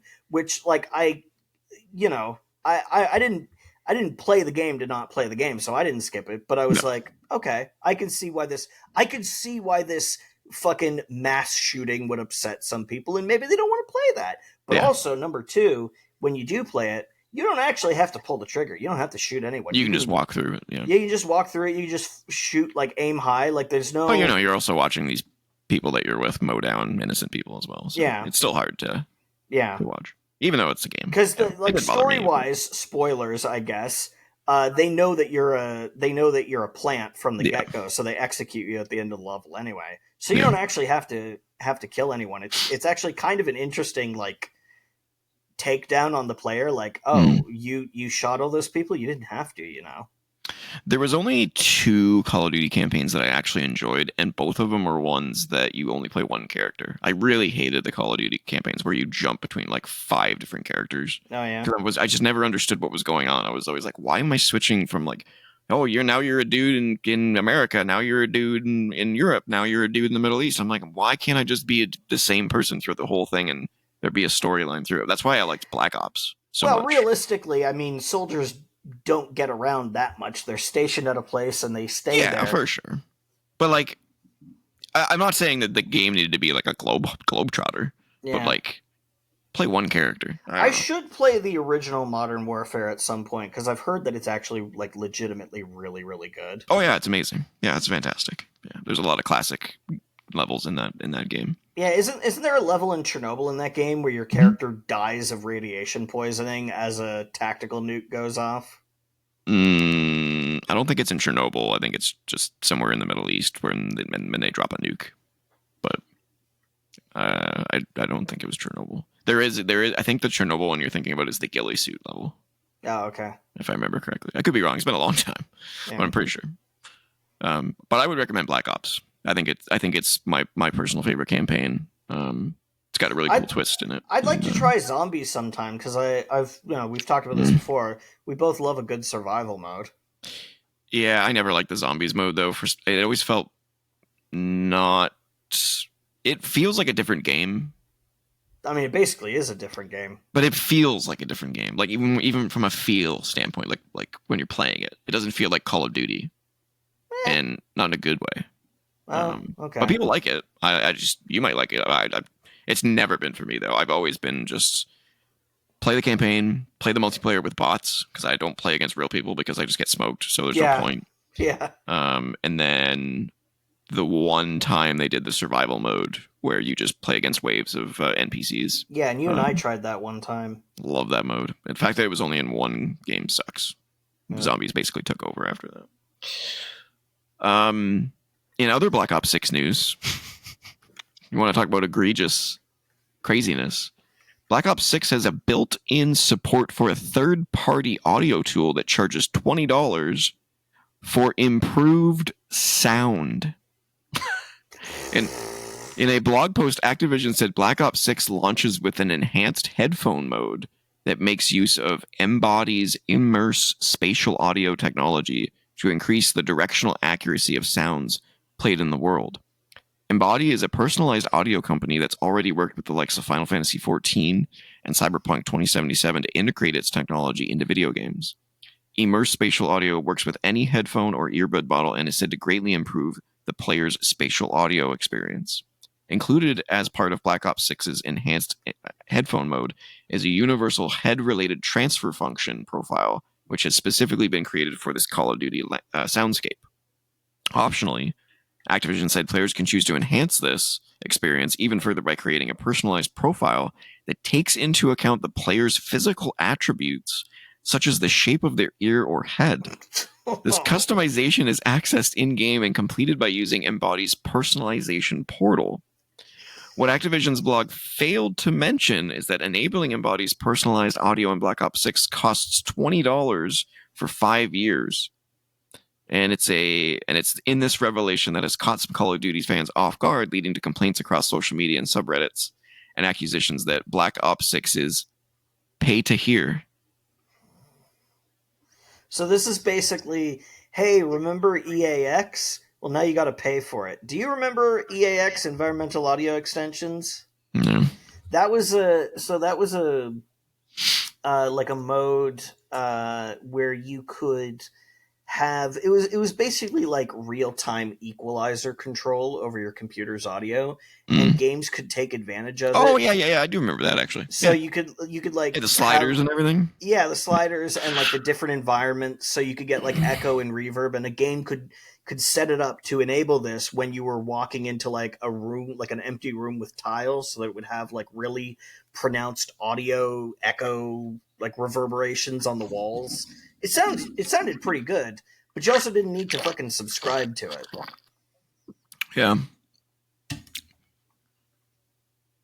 Anyway, I thought that was kind of weird to include a paid third-party audio app. Like, why was this not just integrated into the game and the developers paid Embody? That's fucking stupid. Yeah, just ridiculous. Also, like, how bad does the game even sound? Like, does it need some kind of fucking... Like, when I put on my headphones, which are just regular-ass Sony headphones, they're not, like, studio headphones, they're not fucking customized to the shape of my eardrum or anything like that. Shit sounds pretty good. You know, stuff happens to the right, I hear it from the right headphone. Stuff happens to the left, I hear it from the left headphone. Stuff happens in front of me, I hear it from both in a way that makes it sound like it's coming from in front of me. Like, for fuck's sake, even the extra we recorded, which it turns out my phone has, because we recorded that thing entirely on my fucking phone, my phone has stereo microphones. So I didn't even need to use the audio that we recorded on your microphone separately. Yeah. It already has it set up, and you, because you're on the left side of the screen, can hear you in my left more than my right. And since I'm on the right side of the screen, I hear myself more on the right than the left. Like, it sounds great. What do I need to subscribe to some fucking shit for? And on PlayStation, I have these.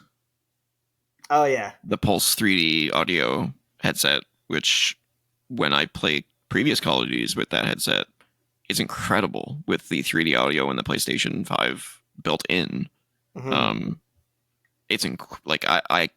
I've never experienced an audio in game that's that good. It really puts you in there.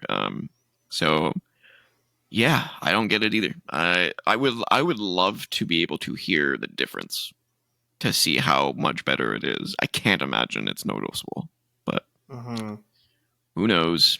Well, I wonder, could somebody just capture the audio output to a sound file and then just play it back? Or is it something that's happening specifically within your headphones in real time?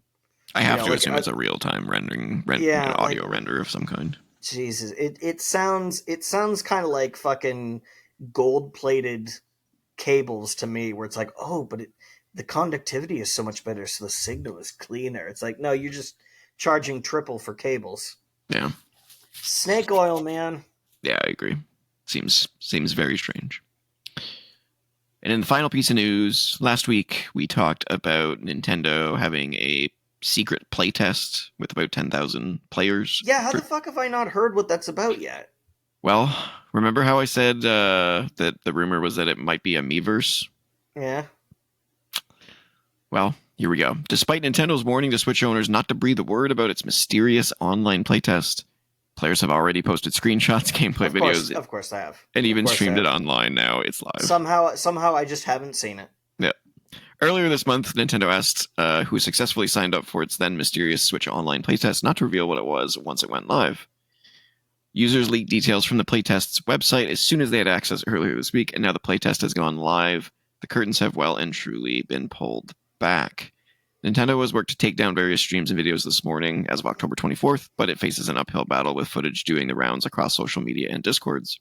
Remarkably, it appears Nintendo failed to disable screenshots and recording of the playtest, further fueling the leaks. I wonder if they even bothered to put some kind of watermark in the imagery so they can figure out who leaked it. I don't think so. Says one Twitch channel that streamed the playtest now contains the boilerplate content from this channel has been removed at the request of the copyright holder message. So they're going after all these people for sure. Spoilers for Nintendo's online playtests follow. So if you don't want to know what it is, skip ahead, I guess. But it's not, spoiler alert, it's not that big a deal. Gameplay shows a somewhat bizarre third-person MMO in which players move blocks about on a planet's surface. The odd-looking avatars can use a rope to swing like Spider-Man and attach to surfaces in the world. It's been likened to Minecraft and Dragon Quest Builders, with the focus on carrying blocks around and placing them to create even higher staircases.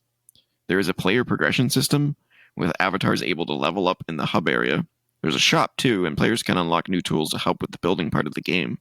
Footage shows the hub area packed with player avatars, and out on the planet, multiple players stacking blocks within and without their beacons? I don't know what that means.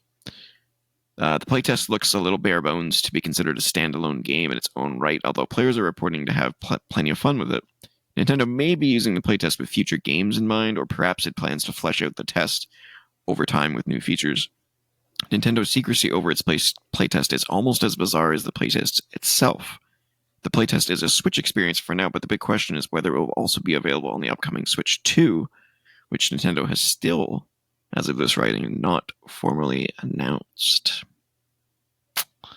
So are these Mii's? Is that what they are?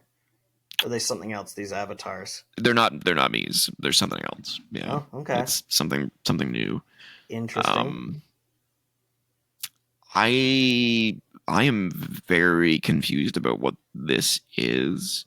Since it seems so bare bones, it does sort of make me think that it's probably a Switch 2 Miiverse.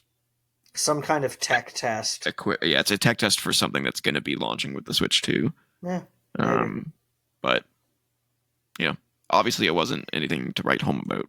Yeah, it's very strange that Nintendo thought that they could ask people to not talk about it and that it would work. They're a weird company sometimes. It almost makes me wonder if they were going like, teehee, don't tell anyone just to build hype or something.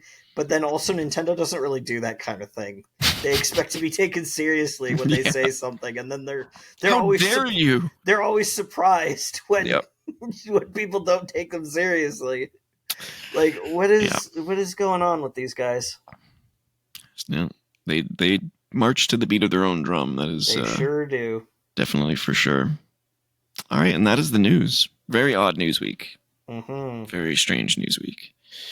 And I think we're going to have some trouble finding interesting things to fill the next couple of months with, because it's sort of that time of year when not a lot of news comes out because games are coming out. Well, we'll just have to play more games and we can fill the time by talking about what we've played. For sure. On a gaming podcast. Well, I've done that in spades this week. That's for sure. And I have a lot more to play now, so yep, it's great. All right, let's move into topic of the week.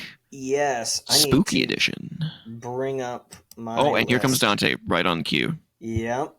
Hi, baby boy. I knew he wasn't going to stay asleep forever. No. What are you doing? Hi. He's thinking about what he wants to do. Oh, no, he's going to go eat. He's not going to bug me. Okay.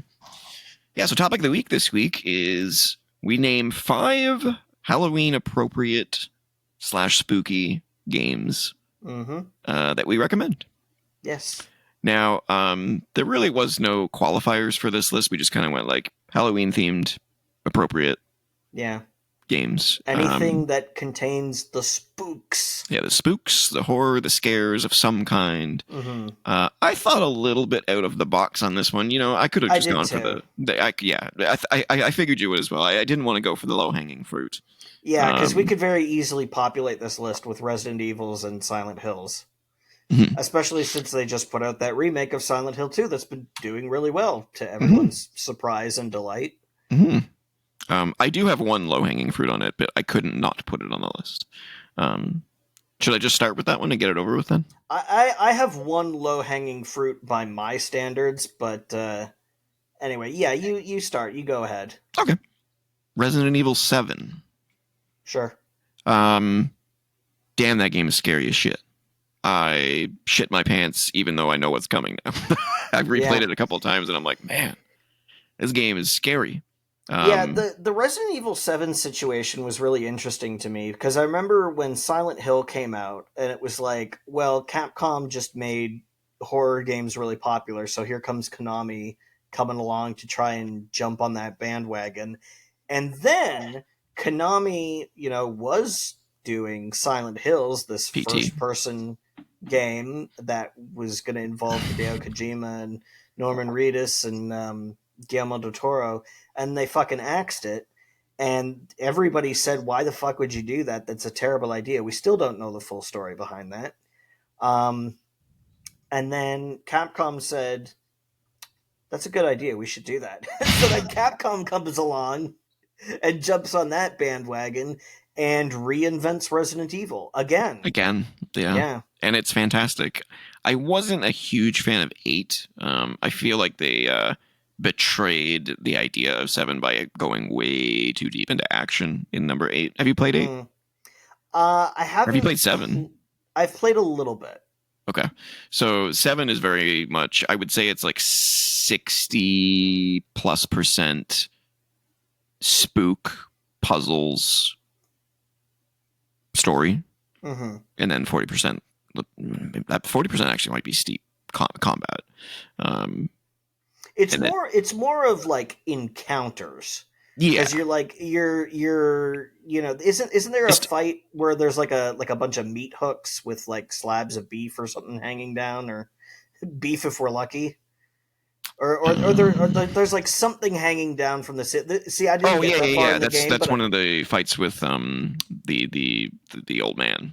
Yeah. The old man. I didn't get that far when I played it because I think I played it like on my sister's PlayStation or something. So I didn't see that far, but I've seen like videos of that. It's a hard game. I had to. That's one of the first modern games I've had to lower the difficulty on in order to enjoy it because it was way too difficult. That fight's really brutal, and it's one of the earliest boss fights in the game. But yeah, you have to like he walks around with like a chainsaw, and you have to push the big slabs of meat into him to stun him, and then you go up and shoot him a couple times or hit him with a melee weapon. Yeah, it's also kind of like Condemned. Yeah, it's very dark. You've got your entirely first person, highly visceral combat. Mm-hmm. Yeah, I love it. Cool. It's fantastic. On the opposite scale of that, Resident Evil 8 was probably more like 60 to 70% combat. Mm-hmm. So I don't know why they switched so hard on that. I thought that was really strange. But yeah, I absolutely love 7. 7's so creepy. When you didn't get to the part where he starts to follow you around the house. Yeah, I didn't get there. He starts to follow you around the house, and you think you're safe, and then you start hearing his footsteps, and then he always says something when he spots you, and it's always fucking creepy and scary as shit, and you're like, oh fuck, because it's not a game. It's not a third person game, right? And running and getting away is really hard because it's not like a it's not Call of Duty, right? It's like you're running, but like it's a slower paced run, so you're always like, oh fuck, you're get just me out of a here. Dude. You're just a dude. You're not just Chris a dude. Redfield, who's the fucking except for that DLC. Yeah. But Chris Redfield is like, STARS unit captain. Yeah, he's a military guy. Air Force sniper at the age of 21 or some shit. Like he's you're just a regular cool, old tough dude, man, and here you're just Ethan. Yeah, so you're scared shitless and don't know what's going on and all that kind of stuff. Yeah, so I can't recommend Resident Evil 7 enough. It's really great. Yeah, I need to actually buy it and play it like properly. Yeah, it's fantastic. I hope 9 goes back to 7's more horror-esque and creepy and puzzly style emphasis instead of 8's more combat focused. So yeah, we'll see. All right, what's your first one? Go with the low-hanging fruit for you. Yeah, well, I didn't go super low-hanging with this because I considered taking this as an opportunity to defend the honor of Resident Evil 6. No. But I totally, unlike Final Fantasy 12, where I think that game is unjustifiably hated by certain people, I totally understand why people don't like 6. I like it for the reasons that people don't like it. That's fair. You know, I like that it's kind of action heavy. It's a really good third person shooter, but it's not really much of a survival horror game, No. which is what people were looking for. One of the 3 campaigns has some elements of that, but even it's Yeah. not, perfect. So I went with the closest thing to low hanging fruit on this list, Clock Tower. Oh, okay, yeah, we talked about that. Yes. So during the Clock remake Tower, list or something. Yeah, Clock Tower was a Super Nintendo horror game by Human Entertainment, who are the creators of the Fire Pro Wrestling series, who are no longer around, No. Unfortunately. But this was a point and click, like Space Quest or King's Quest or, Secret of Monkey Island style game on the Super Nintendo, which unfortunately uses a controller instead of a mouse, even though the Super Nintendo has a mouse. I actually don't know if it has Super Nintendo mouse support, but I doubt it. But it is it's like a slasher movie, man, on the Super Nintendo. Can you imagine why they didn't release it in North America? I was going to say it wasn't released here for Do you think it reasons. has anything to do with a 13-year-old girl getting brutally maimed if you fuck up? Because that happens a lot. In fact, oh my god.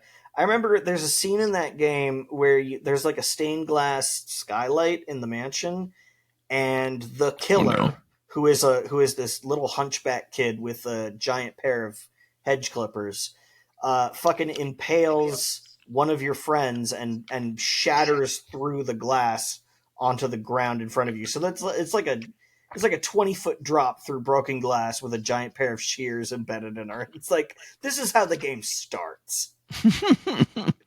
Like, this is where shit pops off. It's fucking great, man. I played the shit out of that game on an emulator, and now it's finally, after almost 30 years, finally coming to North America officially. Clock Tower Rewind. Yes, which I thought had enhanced graphics, but I guess, when I looked it up, it actually doesn't. But it's fine. It's a really good-looking Super Nintendo game. It's actually one of the best-looking games on that system. Yeah, it looks really good. Yeah, it's super, super detailed. It even has, some FMV style scenes in the game. They're obviously not quite that elaborate, but there's very high resolution art that kind of slides along to create the illusion of a video. There's a really good, there's a bunch of endings to this game, and spoiler alert, not all of them are endings to the story. They're endings to your story. But there are absolutely endings in this game where you just fucking die at the end. And the easiest one is you get in the car and drive away, and it goes into this cinematic where you see the girl's eyes in the rearview mirror, and then you see the hedge clippers come up, and then you see her eyes go wide, and she screams, and then it fades to black. It's really fucking cool. It's such a good game. Did they ever make an anime or a movie about it? No, there is a sequel. There's a few sequels. There's a direct sequel on the PlayStation, which did come out here, and the context on that is largely lost because the first game didn't come out here. They do recap the ending of the first game at the beginning of the second one, but it definitely has more impact when you play the first one first. Then there was a spin-off that is called Clock Tower here in North America, but I'm not sure if it's called Clock Tower in Japan. It's a different story. It's a different game. I think it's by the same developer, but it's a different thing. And then Capcom eventually acquired the rights to the series after Human Entertainment went out of business, and they made a game that's called Clock Tower 3, but it also doesn't really have anything to do. So don't you love when they do that? Yeah, it's the best. Yeah, I've kind of hoped that they would do maybe a prequel, because there is some backstory to the family and this mansion, and I was kind of hoping. In fact, I think at some point there were plans to do a prequel, but I mean, if there were, they obviously never materialized. I did hear talk of them maybe making a movie out of it. I heard that it got optioned for a movie, but I mean that never happened, and that was That was back when I was in like high school. So it's like 20 God, years ago. Yeah, I think that got canceled. Yeah. I could be wrong. It might still be on hold like Beyond Good and Yeah. Evil too. Yeah, maybe. Who knows? Cool. Yeah, it's a good pick. Yeah, so I do recommend people pick that up when it comes out officially, because it's a good fucking game. For sure. So two of mine are definitely horror games, and then two of my other ones are not horror games, but they are definitely freaky or scary. Sure. I'm going to pick one of those two first. The first I've talked about ad nauseum on this show, so I'm not going to spend too much time talking about it. But Subnautica. Yep. Which you would not think is a scary game. Oh, being underwater is scary as shit. And it gets way more scary than that, because I mean, first of all, you're on an alien planet. Yeah. And the deeper you go, which is the point of the game, is to go deeper and deeper and deeper and deeper, because you're building up your base. You might even say we need to go deeper. Well, we always got to go deeper. Yeah, that's also a game about submarine diving and finding monsters under the sea. Dive, dive, dive. Yeah. Yeah, the deeper you go, the bigger the monsters get, and the more vicious they get, and the more you want to avoid them. And there's a point in that game where you get to the point where the journey, because you always have to go back to your base to like recharge your ship and like all this stuff. So like I wouldn't say like there's a time element to the game where there's like a clock or anything like that, but your trips from the base are always limited by the energy of your ship that you've built, how much oxygen you've brought, all the, you know what I mean? Your inventory space, all this kind of stuff.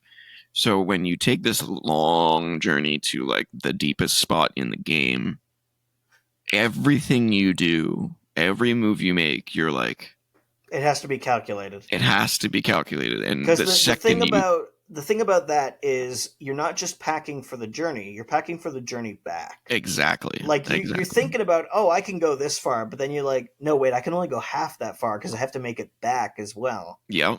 And there's only so much depth that you can go to at certain times too, so you have to think about that. And if you get to that point, you go, okay, my ship can't go this deep, but I can. Oh, you can get out? You can get out of your ship and start swimming. So it's like, do I do that just to see what's further ahead? Do I risk doing that? Yeah, that sounds like a bad idea. I did it many times. It's scary as shit. Like you're creeping along in your submarine and you hear that roar in the distance. Yeah. And you just go ape shit and go, huh? Where is it? Where is it? I don't know where it is. Where is it? It's in the water. It could be anywhere. Yeah. So, yeah, man. When they announced Subnautica 2 last week, I flipped my shit because I cannot recommend Subnautica 1 more. It's awesome. It's sounds a 10 like out of 10 game. It sounds like you have a good time with it. Oh, so good, dude. That is one game I wish was co-op so that I could play with you just to see you experience it. It's just that good. It's so good. Well, Subnautica 2 is going to have multiplayer, isn't it? It is co-op, so yeah. It might be a good game to play for the show. Yeah. We'll see. We'll see how much it is too. That'll be another big component of that. Yeah. All right, what's your next one? So my next one is The Consuming Shadow. I don't know this one. So this is a game made by Yahtzee, a.k.a. Ben Croshaw, formerly the Zero Punctuation guy, now the fully Ramblomatic guy at Second Wind. He is also a game designer. And he's actually made a number of horror games, and I had to narrow it down because most of his horror games are pretty good. He has a knack for horror, even though he's primarily like I don't want to say specifically a comedy writer. I also don't want to say like a satire writer, but he's definitely more in the comedy space. But I think he's actually a really good horror writer, actually. And The Consuming Shadow is a game in which you need to avoid the imminent apocalypse brought along by an H.P. Lovecraft style elder god. It has very clear influence from Eternal Darkness, a game which is not on my list because, again, I wanted to avoid the low-hanging fruit. But if this was like a top horror game list, Eternal Darkness would absolutely fucking be on there. Sure. It has influences, like I said, from Eternal Darkness. It is also a roguelike because you go to different buildings and they have different layouts, and you got to find, like runes or information. What you have to do is you have to work out which god is trying to invade the world, and you have to work out the spell in order to banish them. And yeah, I'm looking at the screenshots. You do this through basically finding clues, taking notes, and sometimes if you're not quick enough, because there's a time limit, process of elimination. Maybe take a guess. Sometimes you don't have all the info, and you got to say, well, based on the rest of the stuff I do know, this is probably true. And then just hope that you've got it right, because if you get the ritual wrong at the end of the game, you don't get to try again. You fucking die. It's a one and done thing. You either do the ritual correctly or you lose. And did you say that the like it's chosen randomly? Like, yep.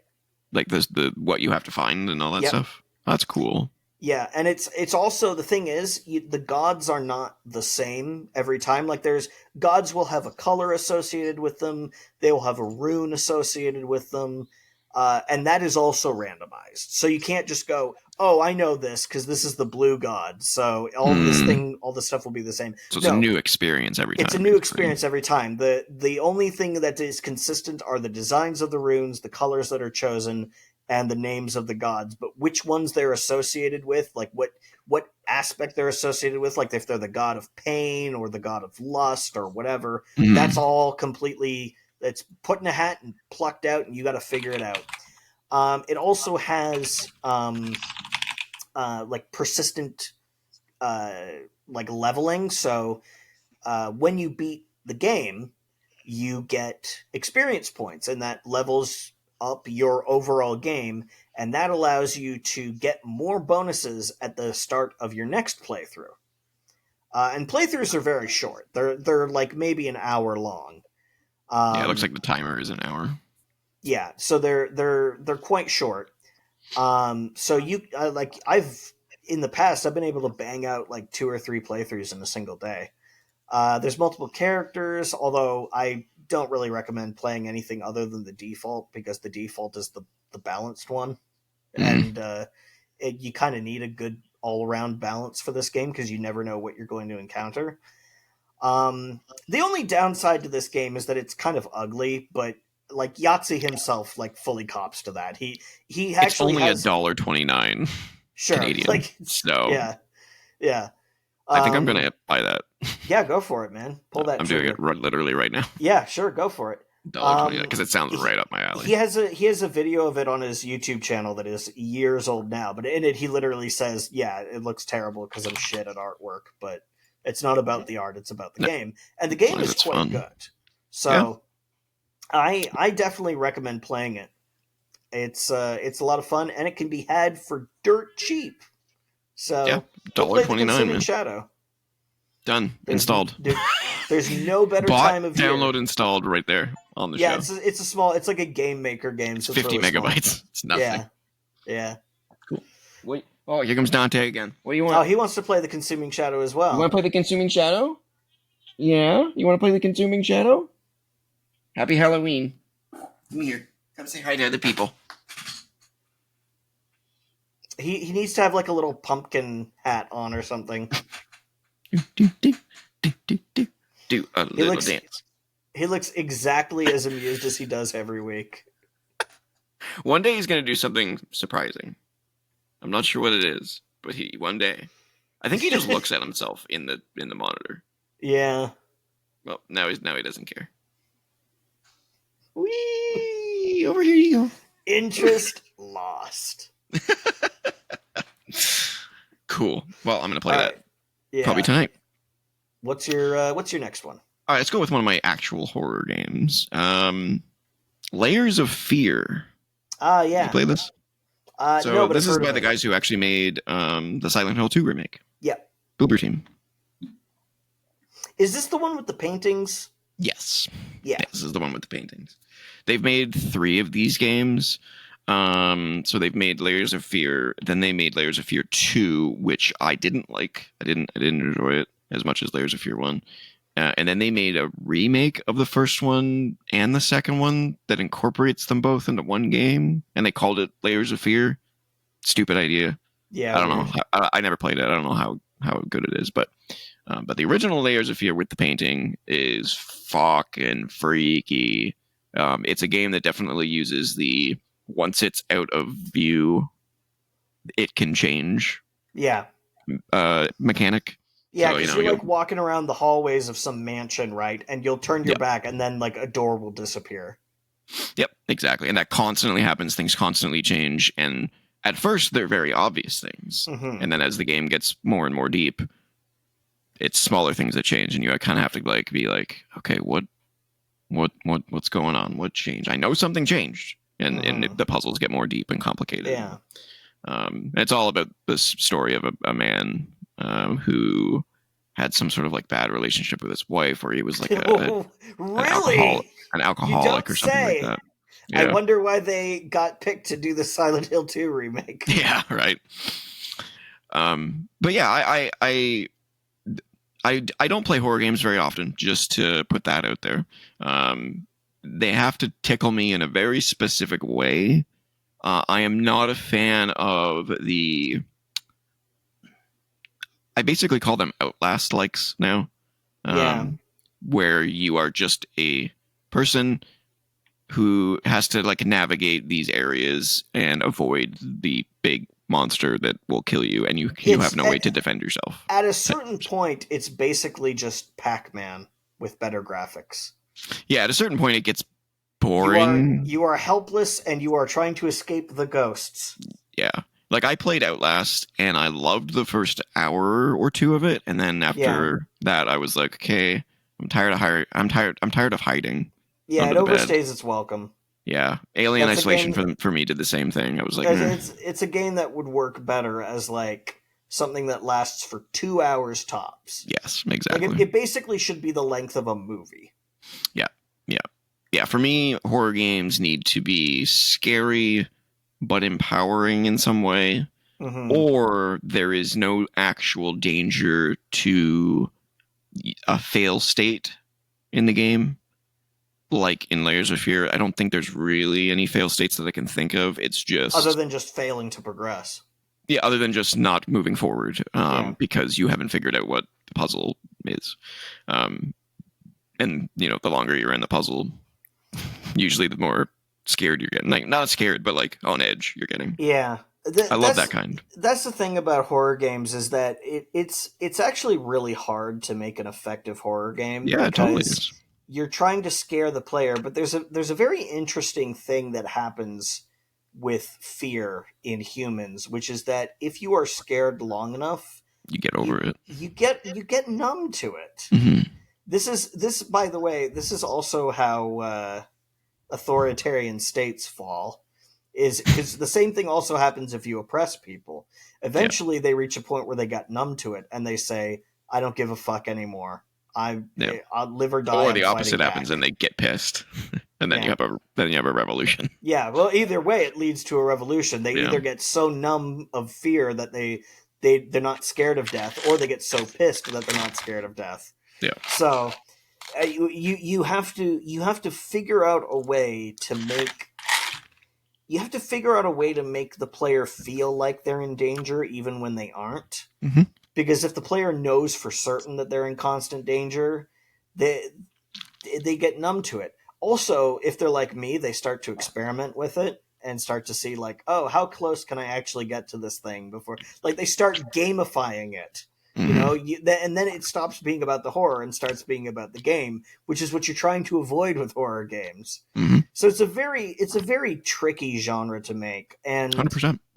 I think Outlast had the right idea, but it just pushed it too long until it just becomes, all this is just a game of hide and seek. And then they made a sequel that was exactly the same. Yeah. Yeah. Layers of Fear is great. It doesn't overstay its welcome. Creepy story, great effects, very polished. Highly recommend it. Yeah, I think a horror puzzle game is actually probably a good approach for more horror games. I think more should do that. And again, sure. They shouldn't overstay their welcome. There's always a temptation to make games really long to justify the, increased cost, but like I would rather take a game that's the right length rather than one that's like way too long. Mm-hmm. And if the right length is like, an hour, then, don't charge, 70, $80 for it. Yeah. Oops. But charge too many chords. Charge a reduced price to entice more people and make it an hour or two long. That's a really tight experience. I think that can be really, really good. 100%. And Resident Evil 7 does that actually really well too. The scares in that game are constantly varied. Mm-hmm. There are jump scares, but they're sprinkled throughout the game instead of doused throughout the game. Yeah, and jump scares, they're cheap because they're like they're the easiest and also most effective way to scare someone. Because it's only not, to a certain point. Yeah, well, the thing is, they call them jump scares. It's not really a scare; it's a startle. Yeah, you're not afraid of something; you're just taken by surprise. Yeah, for me, the most effective way to scare me is not to scare me per se; it's to raise my tension level. Yeah. And games like Layers of Fear and Dead Space would be another one I would put on this list if it wasn't, low-hanging fruit. Yeah. Where there's just constant sound of just freaky shit. Yeah. And you're just constantly on edge about what's around the corner. It's not about making the player feel like they're in danger. It's about making the player wonder if they're in danger. Yes. Yeah, that's a good way of putting it. Cool. What's your next one? So my next one is. Here's the problem with that. Your video feed stuttered exactly as you did that. Oh no! And so it cut off right in the middle. All I got was and then like silence for half a second. Damn it! Damn it! All right. Well, I tried. So as I was saying, my next game isn't really a horror game, but it is definitely horror themed. Okay. My game is Blood. Now, I wanted to talk about Cultic, but I can't talk about Cultic without talking about Blood. And there were two other games that I wanted to talk about, so Cultic is not on the list. But Isn't it's on the list just a Doom shooter? Well, or Doom-esque shooter? Sort of. Okay. It is the game you're thinking of. It's a first-person shooter from '97. It runs on the same engine as Duke Nukem 3D. Right. It pulls all the the horror movie tropes. There are how Duke Nukem quotes like a bunch of action movies. Well, Caleb, who is the main character of this game, quotes a bunch of horror movies. There's Army of Darkness. There's The Crow. There's all this stuff, right? Mm-hmm. And it is a really fun game, but it's a game that a lot of people bounce off of. I bounced off it the first time I tried it, and I would like to take this opportunity to explain to people how you can avoid bouncing off that game, because it is really, really good, but you have to play it the right way. So, you will be tempted to think of this game as a first-person shooter, because it is a first-person game with guns, and it came out in the 90s. And so you could be forgiven for thinking that.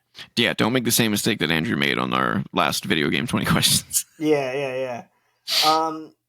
But it is not a first-person shooter. Well, it is a first-person shooter, but it shouldn't be played like a first-person shooter.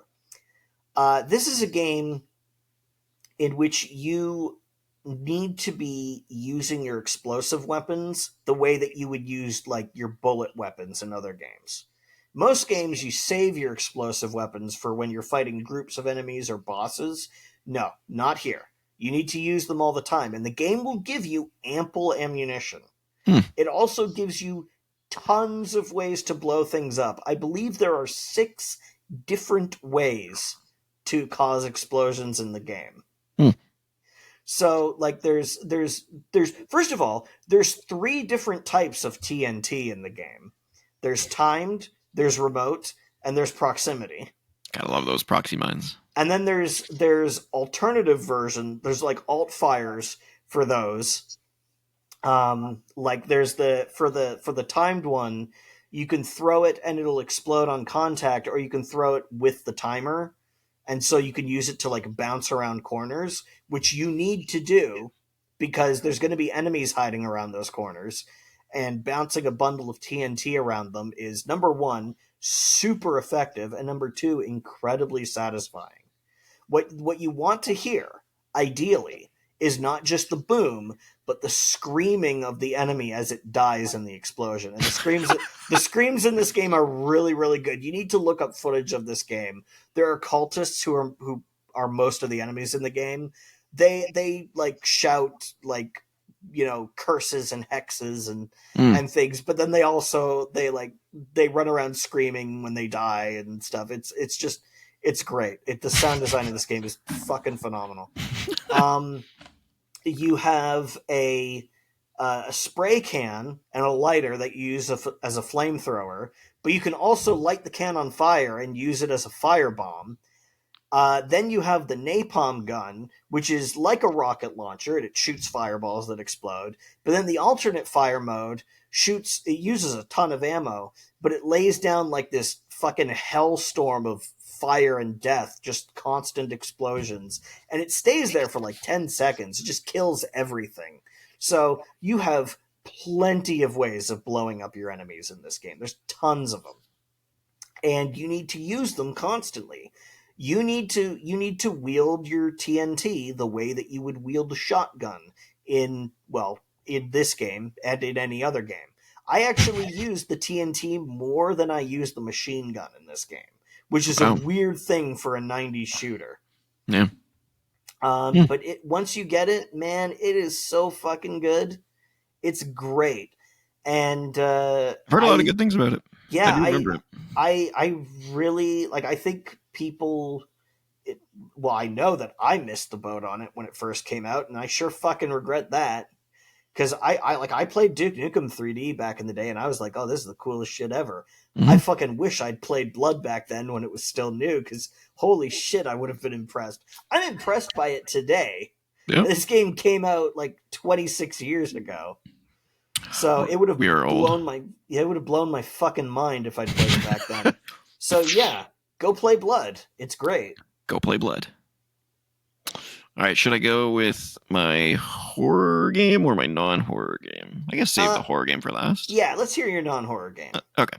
It's called Observation. Have you heard this? Have you heard about this one? No, I haven't heard of this. This one's very unique. So I played the demo for this game, and it sold me on the game, and I immediately picked it up because I needed to know what happened. Yeah, love a good demo. Yeah. So the premise of the game, I don't want to spoil too much because it's very very story heavy, so I don't want to spoil too much. But the premise of the game is that you there's this woman aboard a space station that for some reason it suffers some sort of catastrophic failure, and she can't reach anybody on the comms, and so she tries to get the station back up and running, and she successfully gets the AI up and running on the ship. Uh-oh. And I've seen 2001. I know how this goes. Well, there's a twist. Uh-oh. You are the AI in the game. Oh. So the premise of the game is that you are the ship's AI, and so you control all of the cameras and observe her. Hence the name of the game, Observation. Oh. And you communicate with her, and she asks you to run specific tasks, and you follow her by switching from camera to camera in the ship and follow her around. And it's got a very dark undertone to the mood, to the story, where you're pretty much always on edge. You're not sure what's going on. There's something there's something extra to it that I can't say because it will spoil it. Yeah. But there's an added element to this that you see very early on, and it's also a game that does something really cool that I love when video games do it, and that's that it has a title sequence.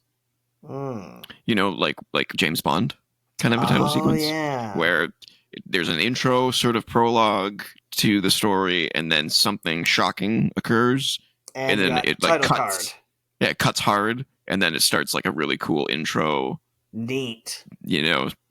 Themed with a theme song, and then the logo appears, and then you start the game. It's like fucking installing Red Alert. Yeah, it sets the tone. If you don't know if it's for you, because it's very unique. I mean, you're essentially playing a computer. Yeah, it's very weird. Play the demo and see if it sells you on it. It is not a AAA game by any stretch of the imagination. I would say it's like, it's not AA. I'd say it's like B tier. Like I love indie games. I sing the praises of indie games on almost every episode about how. Yeah, I'd say it's a higher budget indie title. It's great. Very, very cool. The ending, take it or leave it. It does a thing. Yeah. But the experience of playing an AI and not playing the human and talking to the human and responding to the human, and you have like this like AI interface that you use to do certain tasks, and there's always these like tense moments because I mean the ship's broken for some reason. The ship's broken, so like she's trying to make her way through the space station, repairing it with your help, and what's on the other side of this door? I can't open it, so you switch to the camera inside and you tell her what's going on. This sounds kind of like I think it was called Lifeline on the PS2, which was a voice controlled game. That sounds familiar. I played Lifeline on the mobile. I mean, it's a name that's probably been used for several games. Yeah, it was a game where you were taking control of the cameras and you were acting as support for this like agent woman. The only problem is that because it's voice controlled. Early voice controlled games not great. Well, here's the thing. When they were doing the English version of the game, apparently what happened is they got a Japanese person to record all of I guess they did it in-house. They got a Japanese person. So there was an accent on the recording. Yeah. So when it hears a regular English speaking person. Yeah. And people have found that like the game is notorious for doing a kind of a subpar job at picking up what you're saying, but people have discovered that if you put on like a really racist, stereotypical Japanese accent, that it picks it up better. That it understands you way better. That's hilarious. Oh no! That's funny. Oh, don't stream that one. No. Yeah, no voice recognition in this one. It's all through the controller. Very intuitive design to everything. Just the idea of like having this character like say, "I need your help with this," and you change the camera to. Because in Lifeline or whatever the fuck it's called, you're telling the character what's ahead. Like you're saying, "Oh, there's an enemy ahead," or "You need to do this," or whatever. So it just kind of sounds like that, sort of in spirit. I like that. That sounds. Yeah, and you're not just following her on the camera. You're like opening doors for her and like doing stuff on the ship. You're analyzing things. It also sounds kind of like Five Nights at Freddy's. Which is also not on my list. No, I wouldn't say it's like Five Nights at Freddy's. You're on cameras and you're controlling things. Yeah, that's true, but it's a little more. You're not trying to protect yourself from killer animatronics, but like no, definitely not. But it has more some mechanics in common. Yeah, it's more linear and more story based, and you basically have to do the right things in the right order and stuff like that. So it's not, But I highly recommend it. It's so unique. I just can't recommend it enough. It's not perfect by any stretch of the imagination, but I would give it like a solid 8 out of 10. It was really great. I'll check out that demo. Yeah, check out the demo. Observation's really good. Don't look up anything about it before you play it, though, people. It's one of those games where it's like, the less you know, the better. Yeah. All right, what's your last one? Or second last one? Yeah, second last one. So my second last one, and this is also the oldest one on my list, is Sweet Home. I think I know this one. This is a horror turn-based RPG on the NES, directed by Shinji Mikami. Yeah, Capcom, right? Yep, pre-Resident Evil Shinji Mikami. And it is a game that is these days mostly known for having a lot of influence on Resident Evil. And in ways that continued way beyond the first game. So this game takes place in a mansion, and you're isolated, and there are killer dogs walking around the grounds. So you can see that. There's also first-person views of the doors when they open from one room to the next. And there's also fucking suits of armor that walk around. And remember how Resident Evil 4 initially had fucking like possessed suits of armor? Mm-hmm. Well, I guess even the release game technically does because it's got some of them have the parasites in them. Yeah, later on in the second half of the game. Yeah, so Even the castle. So the influence of this game on Resident Evil is undeniable, and it makes total sense that it's directed by Shinji Mikami. It's actually based on a movie, which you can find online, and I've watched a little bit of it. It's not amazing. It's kind of like a low budget Japanese horror movie. It's okay, but it's it's fine. I would play the game. There is a translated ROM out there, which is how I played it. It's really, really good. It's also tough. You have extremely limited inventory space, and there are certain items that you need to progress. So you really got to pay attention to what you're carrying around, and making sure that characters are in the right place. Because you can split the characters up into parties. You actually can't have all 5 characters in the party at the same time. But you can split them up into groups of 2 or 3 or 1. You can have characters go off on their own, but going off on your own is a bad idea. You want to have somebody there to back you up, because in this game, if you die, that character is fucking dead. Never split the party. Yeah, never split the party. If you die, you're fucking dead in this game. So there's healing is also limited. There are only a certain number of health items in the game, so it is really a survival horror game. But it's just played out as a turn-based RPG. The other thing that's cool is that when you're in battle, you can actually call for help from the other people who aren't in the battle, and you have a limited amount of time where you jump out of the battle and into the other characters who are not in the battle, and you can guide them to the place in the mansion where the battle is happening. And if you get there soon enough, you can join in the fight, and that's the only way to have all 5 people in the battle. Was this released in North America? No, absolutely not. Yeah, I didn't think so. No, this game is super graphic. Yeah, I was going to say. There's like worms coming out of eyeballs on corpses. Cool. I think maybe AVGN played it or something. I remember someone playing it that I watched. There's it was like a top-down view, almost Zelda-like, right? Yeah. In its viewpoint, yeah. Yeah. When your characters die, there's a graphic of them being splattered against the wall. Damn. It's really graphic. Damn. It was, from what I understand, it was actually slated for a North American release briefly, but I think maybe Nintendo of America looked at the game and said, "Oh fuck no, there's no way to make this appropriate for our rules." Cool. Yeah, and it's never been revisited, which is unfortunate. Mm-hmm. But I definitely recommend playing it. Given the strange games that come out on Nintendo Online, it wouldn't shock me to see Sweet Home come out eventually. Yeah. We'll see. I mean, it might be a rights issue because it is based on a movie. Yeah, that's why true. It's never been revisited. Yeah, that's a good point. All right, my last one I've also talked about previously on the show. Not a whole lot, but Little Nightmares 2 is... oh, yeah. I mean, it's hard for me to put this on here without mentioning Little Nightmares because you'll get way more out of Little Nightmares 2 if you play the first game. Mm-hmm. But you can still play Little Nightmares Little Nightmares 2 without having played the first one and get good shit out of it. It is terrifying. It's a terrifying couple of games, but the sequel does it so much better, and the story it's so good because there's no text in the game. There's no dialogue in the game. It is all, the story is all told via what you were doing, what you are seeing, what's happening to you, and you just have to put the puzzle pieces together. And it's like Journey in that regard. There's no communication. There's just no.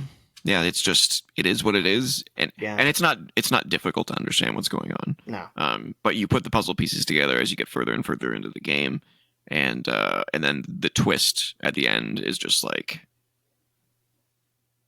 it is one of the best twists in gaming that I've ever experienced.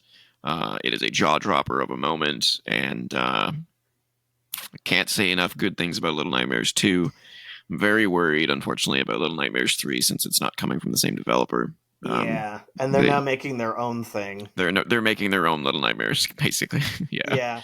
I have to wonder about that game. Like, is that game just going to have everything just be obvious stand-ins for the characters from the other games? And I don't think so, because I watched the footage that they released of what's the new game called? I forget.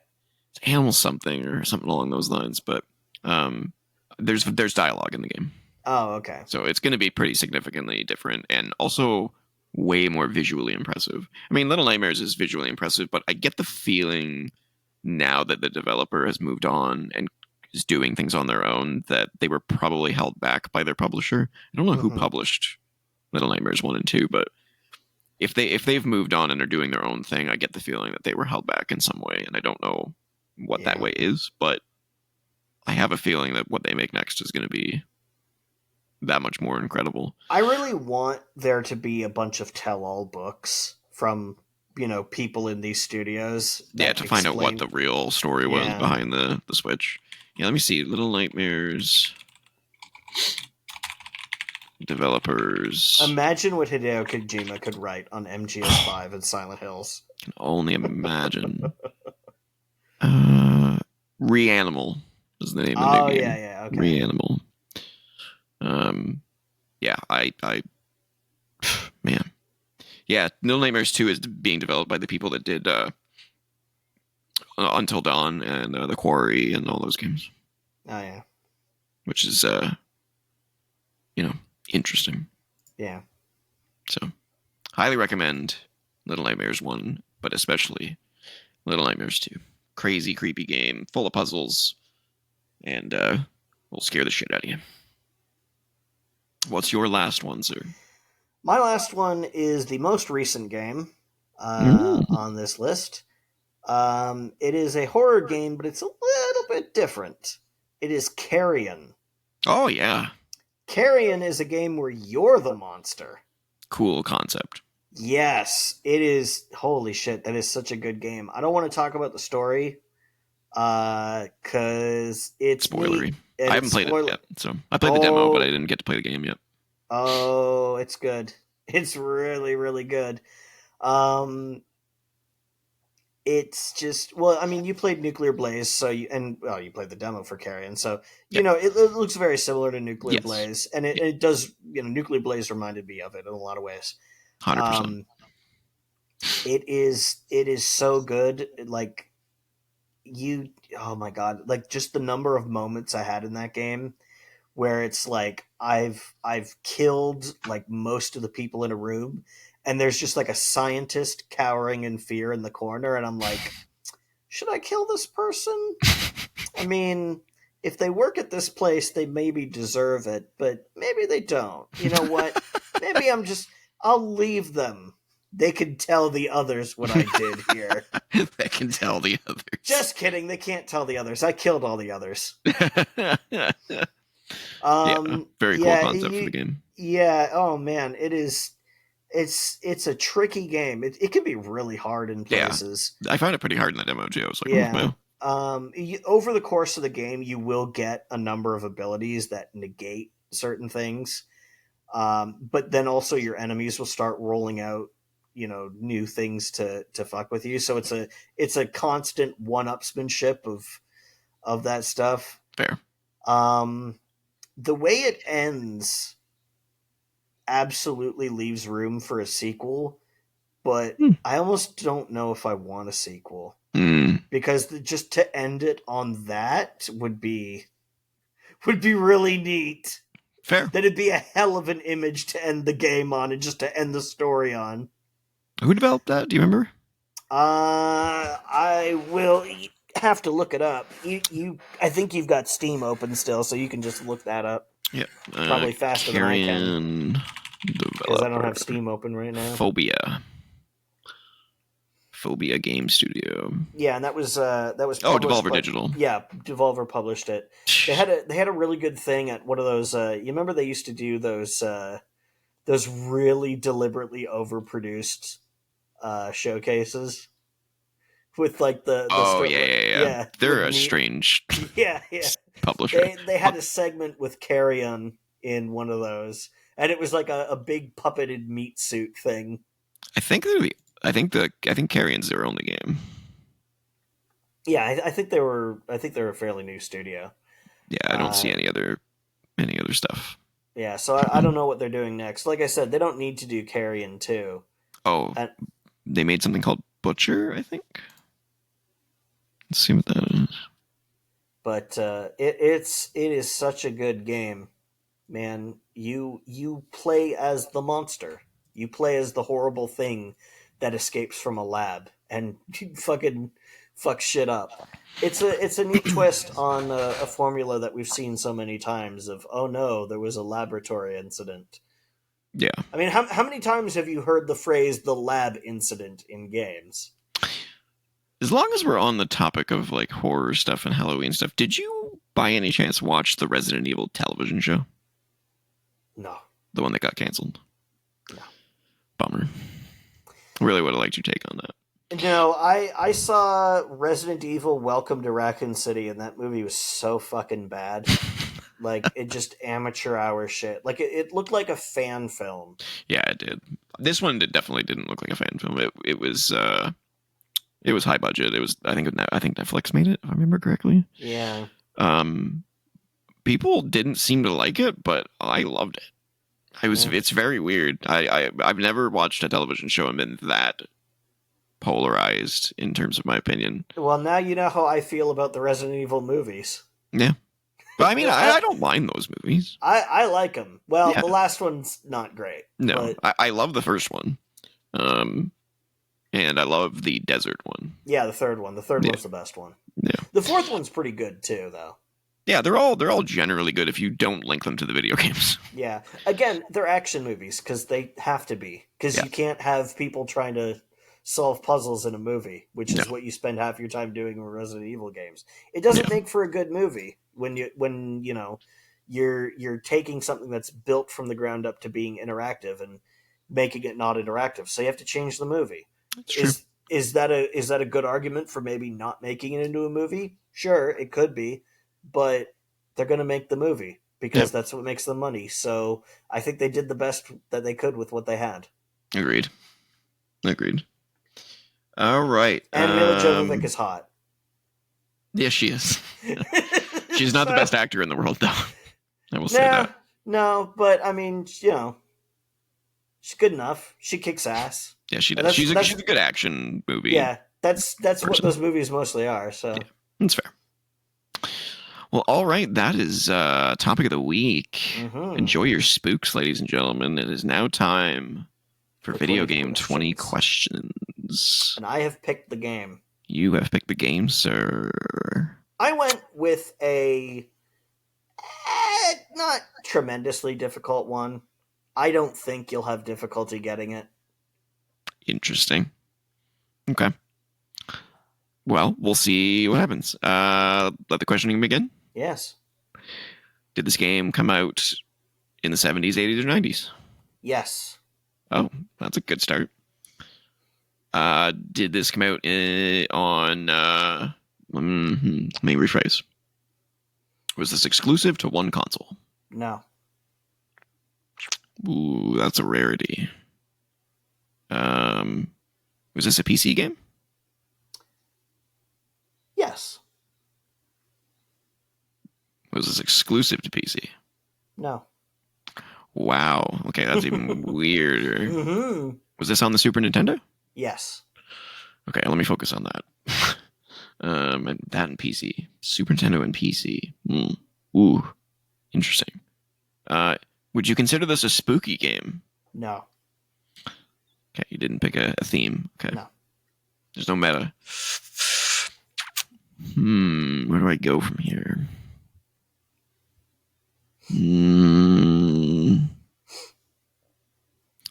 Okay. I'm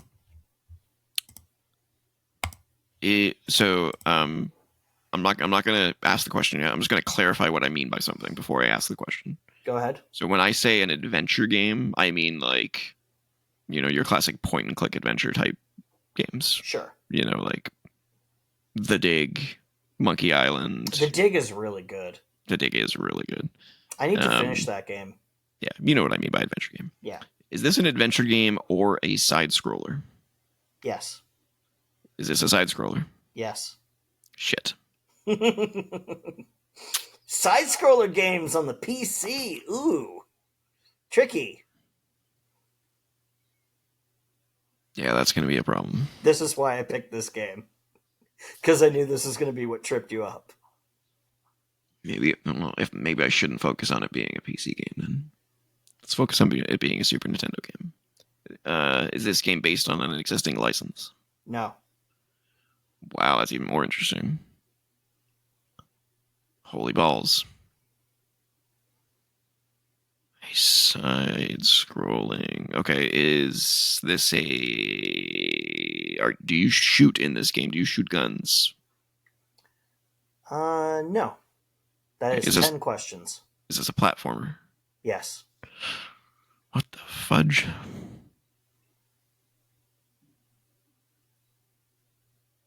Is Mario in this game? No. Okay.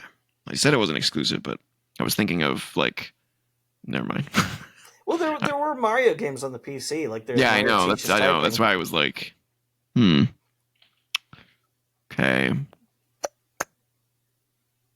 This could be a problem.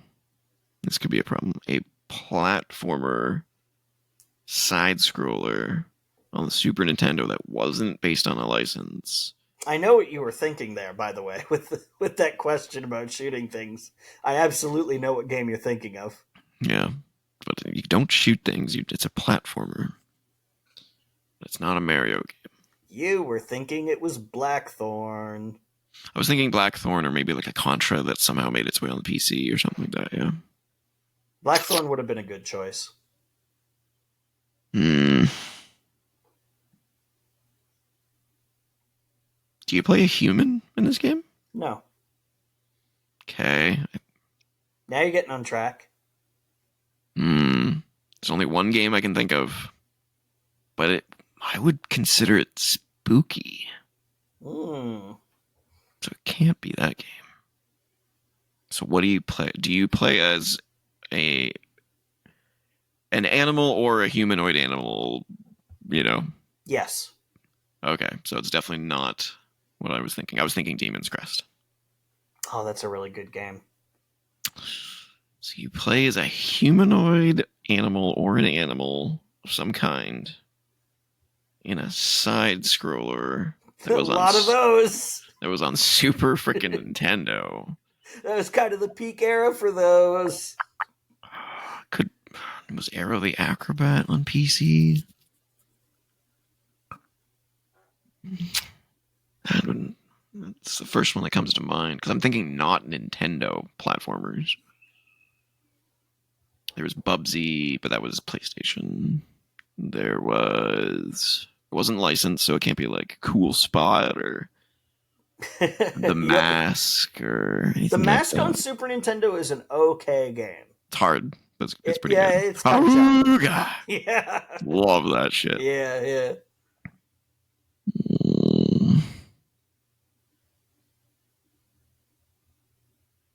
I'm still here. Yeah. For our audio listeners. Mm-hmm. By the way, the last episode I put out in audio form is unedited. And, so it's going to have pauses? Yeah, the feedback I got was that they prefer the unedited audio version. Yeah. So we're going to keep it You're that way. 14 questions in, by the way. Ooh.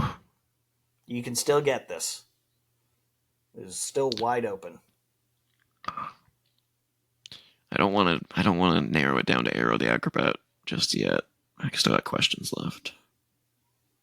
Can't be Donkey Kong. Can't be Prince of Persia. You're a human in that. For whatever stupid ass reason, I can't seem to think of any side scrollers where you play as an animal, which is really bad. Yeah. Because there's got to be a million of them that I'm not thinking of. Oh, Sonic, but that wouldn't have come out on the Super Nintendo or the PC. Nope. Actually, there was a PC version of Sonic 3. Oh, interesting. Yeah, it didn't come out until a little bit later. But it was like, I don't know, like 97, 98, I think. Sega had this initiative to try and get some of their games on the PC. Kind of half-heartedly. Well, not half-heartedly. I'd say they put their whole heart into it. They just didn't do a great job. Can't be Kirby. He's not an animal, though. What animals are there? What the fuck? Why is Arrow the Acrobat the only one coming to my mind right now? That's the weird part. I mean, it could be Arrow the Acrobat, but it seems... I didn't play Arrow the Acrobat until, like, this year. Yeah, I think I rented it one time. And that was I just randomly saw it, and I was like, I should play that, because I remember that game, but I never played it. And then I played it, and I was like, okay, I'm glad I didn't play this. That would have been a wasted rental. Oh, it's not licensed. I was thinking Jurassic Park 2. Can't be that. No.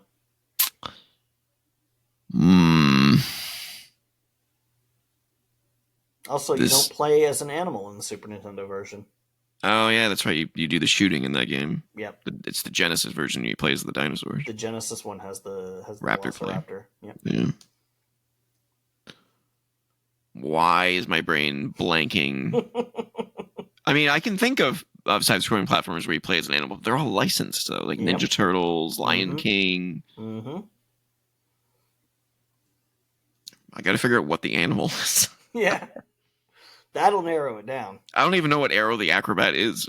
Well, he's a bat. He's a bat? Yeah. That's well, the fact that you're telling me what it is, I'm going to say that it's not Arrow the Acrobat. He's an acrobat. Well, it's right in the name. He's a bat on the cover. That's not a hint. That's telling you what's on the fucking cover art. How did you not know what he is? It's not okay. Well, it's not Arrow the Acrobat. There's no way There's no way it's Arrow the Acrobat. It could be. You don't know. Don't fucking play with me, boy. Maybe I was feeling bad for you. No way. Not after all the other screw jobs you've given me. Michael Jordan. What was the Shaq Fu? What was the Shaq Fu one? What was that one? That was the Shaq Fu one. Yeah. Yeah, that one was kind of mean. I maybe shouldn't have done that. Michael Jordan's. I still don't remember the name of that damn game. Michael Jordan's something in Cloud City or some bullshit. Chaos in the Windy City. Chaos in the Windy City. Yeah, fuck me.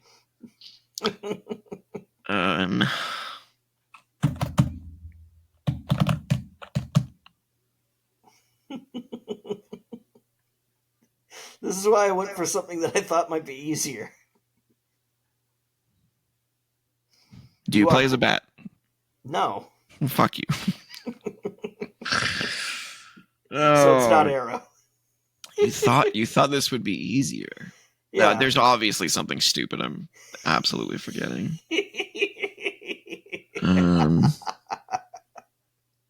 I'm completely ignoring the fact that it's on PC, and I'm trying to think of Super Nintendo games where you play as an animal, and for some stupid reason,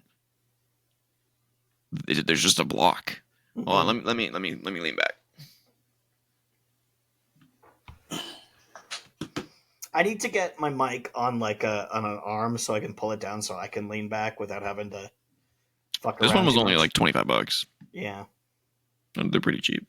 This one's not very long, though, I will say. But my desk is pretty deep. Long and deep. That's how I like it. Yeah.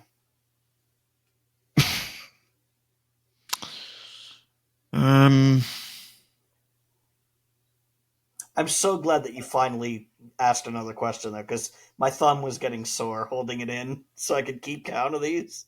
I was like, I was getting a cramp. It was like, come on, Trevor, make a 15th question here.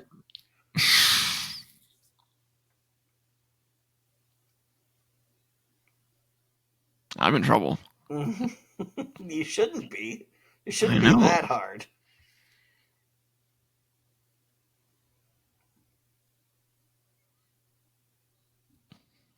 That's PlayStation.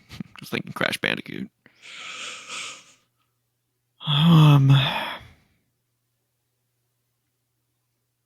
Okay. Let's. But they're Nintendo. There's no way it was a Nintendo. Okay, I should ask that. Is this a Nintendo character? No. Yeah, I didn't think so. Okay, so I have to eliminate all of those from my brain, which is really difficult because all of a sudden I was thinking about like Conker and like Diddy Kong, and like, you know, it's not them, and it's not Timba. Nope. I don't even know what developer would have made this. That's the other problem too.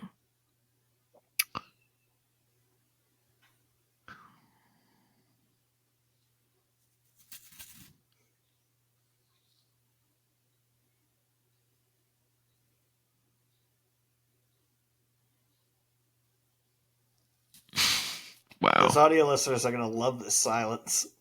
Sorry, buddy. I'm still here. I'm just completely brain dead right now. I can't believe that I can't think of another animal. Like, I'm thinking of like bears, cats, dogs. Do you play as a mammal? Yes. You play as a mammal? Yep. Okay, so a cat, a dog.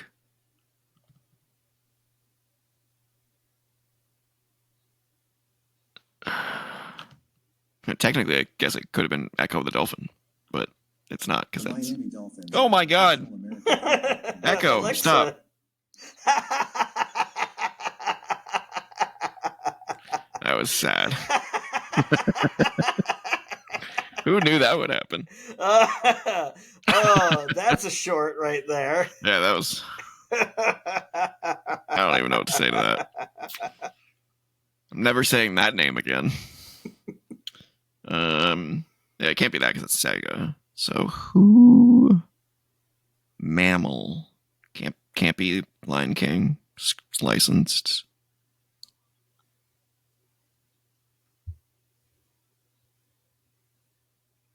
Does the character walk around on 2 legs, 2 feet? Yes. You have one more and a guess. So an anthropomorphic animal that's a mammal, side scroller, Super Nintendo. You're so close. I am so mad right now. You're so close. People are going to be so upset with you.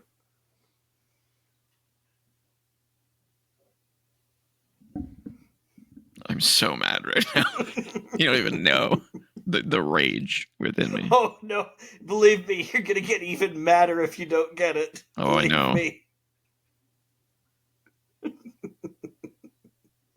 A mammal that you walk around.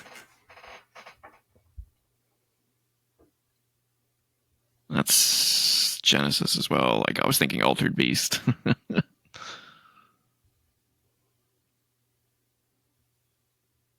It's a platformer, though. Mm-hmm.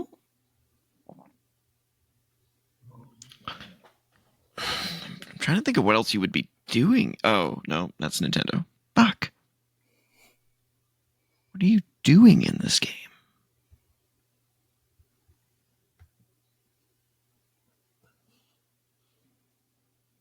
Okay, the only other question I could possibly ask that might help me would be, was this a bad game?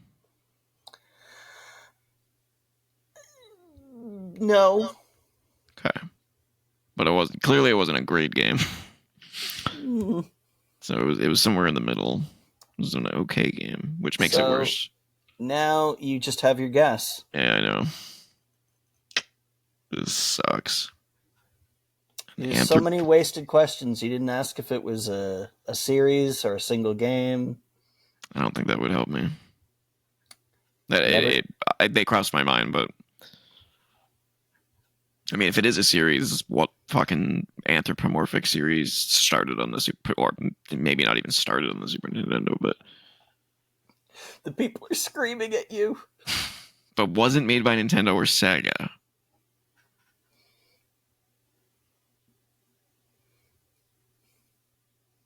Why do I get the feeling we've mentioned this game today? I'm getting silence. That probably means yes. Shit. You looked directly into the camera and I had to shut my mouth.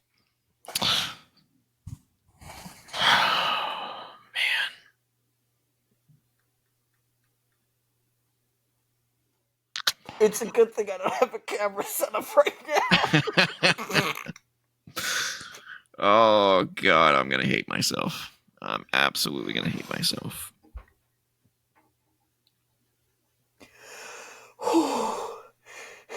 Desperately trying not to lose my shit.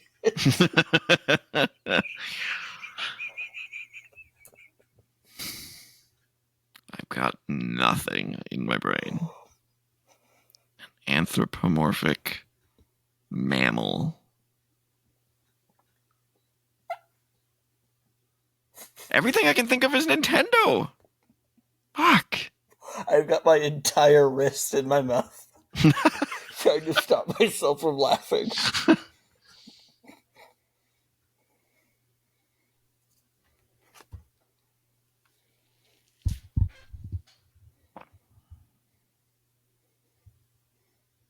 Oh my God.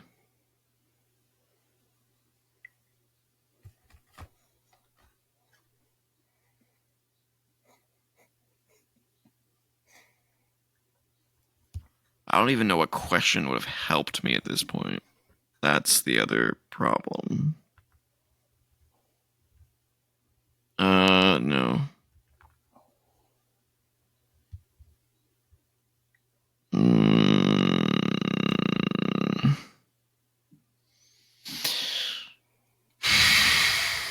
Sounds like you might just need to take a guess. I don't even have one. Like, I have nothing. There's nothing in my brain right now. It's empty. I'm trying to picture a side scroller with an animal. This is how I felt when you picked black. Yeah. Just completely devoid of what it could possibly be. Like, my brain right now is like, my mind palace is empty. Like, I'm in my mind palace right now, and all I'm seeing is Nintendo games and Disney games. But the anthropomorphic thing, I feel like should give it away. But It should. But I can't think of an anthropomorphic. Oh, I had one. Fuck. It entered my brain and then I left it. He has a funny walk animation. Oh, could we be having a breakthrough here? I don't know. It had something went like this. It peaked right back down. You had the anime memory flash. Yeah, I had the animation of like something walking. It looked like a bear, but it's not a bear. There's no anthropomorphic bears except for Banjo-Kazooie. That's a 3D game, and that's on 64, not Super Nintendo, and sure as hell didn't come to PC.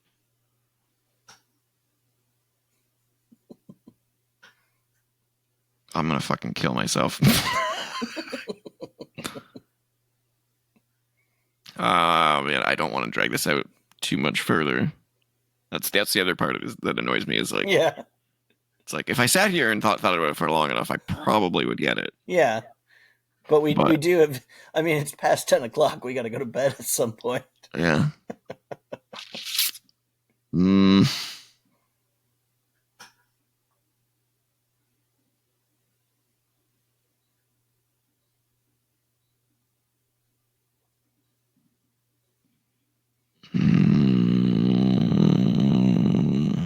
That's not a side scroller. It's definitely not a platformer.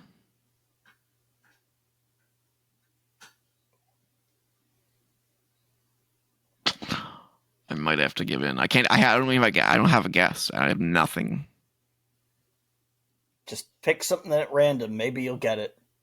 I don't. That's the problem. There's nothing random to pick. I have nothing. Arrow the Acrobat was the only thing I could think of. Oh my God! I know this game. Yeah, you do. I know it, and it's making me mad. Yeah, it's making me so mad. Because if I can get this, I will be even in my ratio, and that will make me happy. And getting it mad will make me very mad. Oh my God! Oh, that's based on a license. Everything I'm thinking is based on a fucking license. Yep. How is this thing not licensed? I'm not licensed. So a video game that was created originally, this character was originally created. Mm-hmm. But nothing to do with the license. Nope.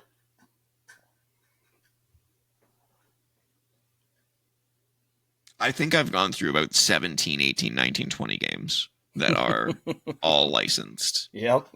There was a lot of those. Oh my God. For the love of the listeners, I will wave the white flag. I have nothing. You've given up? I give up, but give me a clue. Something to what would it... You already named it, man. What? I said is it a bat? It's not Aerial Acrobat. No. I already named Bubsy. it. Bubsy was on Super Nintendo? Yeah, Bubsy started on Super Nintendo. There were 2 Bubsy games on the Super Nintendo. All right, well, I don't feel that bad now because I thought he started on the PlayStation, so no, I don't feel quite as bad That's now. where he ended. Yeah. Well, until they tried to bring him back. Okay. I don't feel quite as bad now. In Claws Encountered of the first kind. Oh, God. It's okay. It's not amazing, but it's okay. You know, Super Nintendo game with really high-speed scrolling, comparable to Sonic the Hedgehog. It was kind of neat. You know, you bounced on the enemies, you could glide for some reason, you didn't wear pants, and Bubsy... You didn't wear pants? Well, yeah, he's a cartoon animal. Why would he wear pants? Banjo wore pants. Nah, but Banjo also doesn't wear a shirt. It's true. Bubsy does wear a shirt. Weird, right? Yeah. But you would run around, you would smack into things, and he'd like flatten against the wall and peel himself off and be like, blah, blah, blah. You know, I do remember it. Like I remember the game. It was like a cartoon. Yeah, but for some reason I thought it was on PlayStation, and I don't know. Nope. There was Bubsy 1 and 2 on the Super Nintendo and the Genesis, and Bubsy 1 also got a PC port. And then there was a Jaguar game that wasn't very good. And then there was Bubsy 3D on the PlayStation, which was dog shit.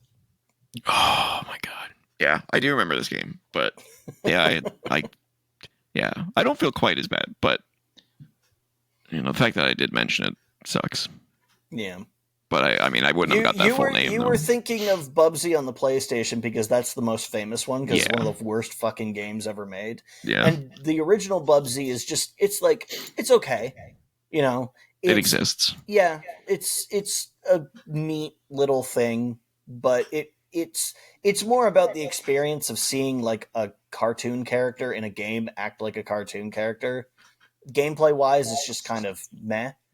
And then Bubsy 2 is not very good because the thing about Bubsy 1 is that it was really fast and you could bounce off enemies and jump really high. So for Bubsy 2, they decided to make a bunch of levels in really enclosed maze-like spaces. So, okay, great. Take away the one thing that... Bubsy? Accolade. Oh, good Lord. Yeah, good thing I didn't go down the developer route. Accolade, yeah, I never would have guessed that. Wow. Well, yeah, once this is like you put the nail on the head. This is an exact replica of your Black Loss. Yeah. Where it was like, I know the game, but I had no idea it was made. You had no idea it was made by Criterion, and I had no idea this one was put on the Super Nintendo. So yep. It happens. It's a lack of knowledge. Not of the game, but something about the game. A tiny gap of knowledge that prevents you from connecting those dots. Yep. Yep. Yeah, that sucks. Well, that has been the show. Mm-hmm. And you know what that means? Oh, yes, it's the return of Bane. Skeleton Bane. Oh, yeah. I'm trying to think of things for you to make mask movements to. For the audio listeners, I am wearing a mask. He is wearing a mask that covers the lower part of his face. It kind of looks like the mask in Death Stranding. Yeah, I was gonna say it looks kind of like Higgs' mask. Higgs' mask, yeah. It's just not full. Yeah, and it's got full mask, I think, the skull thing going on. Yeah. All right. If you want to reach me, I am at TJ-Leo on BlueSky. Yeah, and what's the extension on that? Because BlueSky usernames have extensions like I think you can .bsky. just search the first part and it'll come up, but let me just double check. Yeah, I am similarly and ninjas. I think .bsky.app on BlueSky. I really hate that. bsky.social. Or bsky.social. Okay. Yeah, See, I think it's not even the same address as the website, which makes it really confusing. Yeah, but you'll have it bsky.social as well. But yeah, if you just search the first part, it'll come up in the search. Yeah, you'll have it in the frame. Yeah. If you want to send us questions, you can send them to co.op.podcast@gmail.com. Podcast with an S. Oh, podcasts. Yes. co.op.podcasts@gmail.com. Because there are multiple. There are multiple podcasts. Yes. We have 4. You record all of them. Yes, it's exhausting. Yes, I do. And we still haven't released Random encounters. The third one yet, yeah. Still hasn't happened. We need to fucking figure out because we're sitting on this footage that we recorded like a month ago. I have some people that are waiting in the wings to record an episode of that show, but they're super busy until November. So once November rolls around, we need to record a second episode and then release that first because we don't know what to do with our first one. No, that's okay. All right, don't forget to comment, like, share, and if you want to subscribe, click up here. And if you want to check out the last episode of Press Pause, a spooky podcast, you can click down there. Yes. And if you want to see me rid Gotham of its corruption, then go watch The Dark Knight Rises on DVD and Blu-ray from Warner Brothers Entertainment. This is not sponsored. All right, get back to gaming. And happy Halloween. Yes.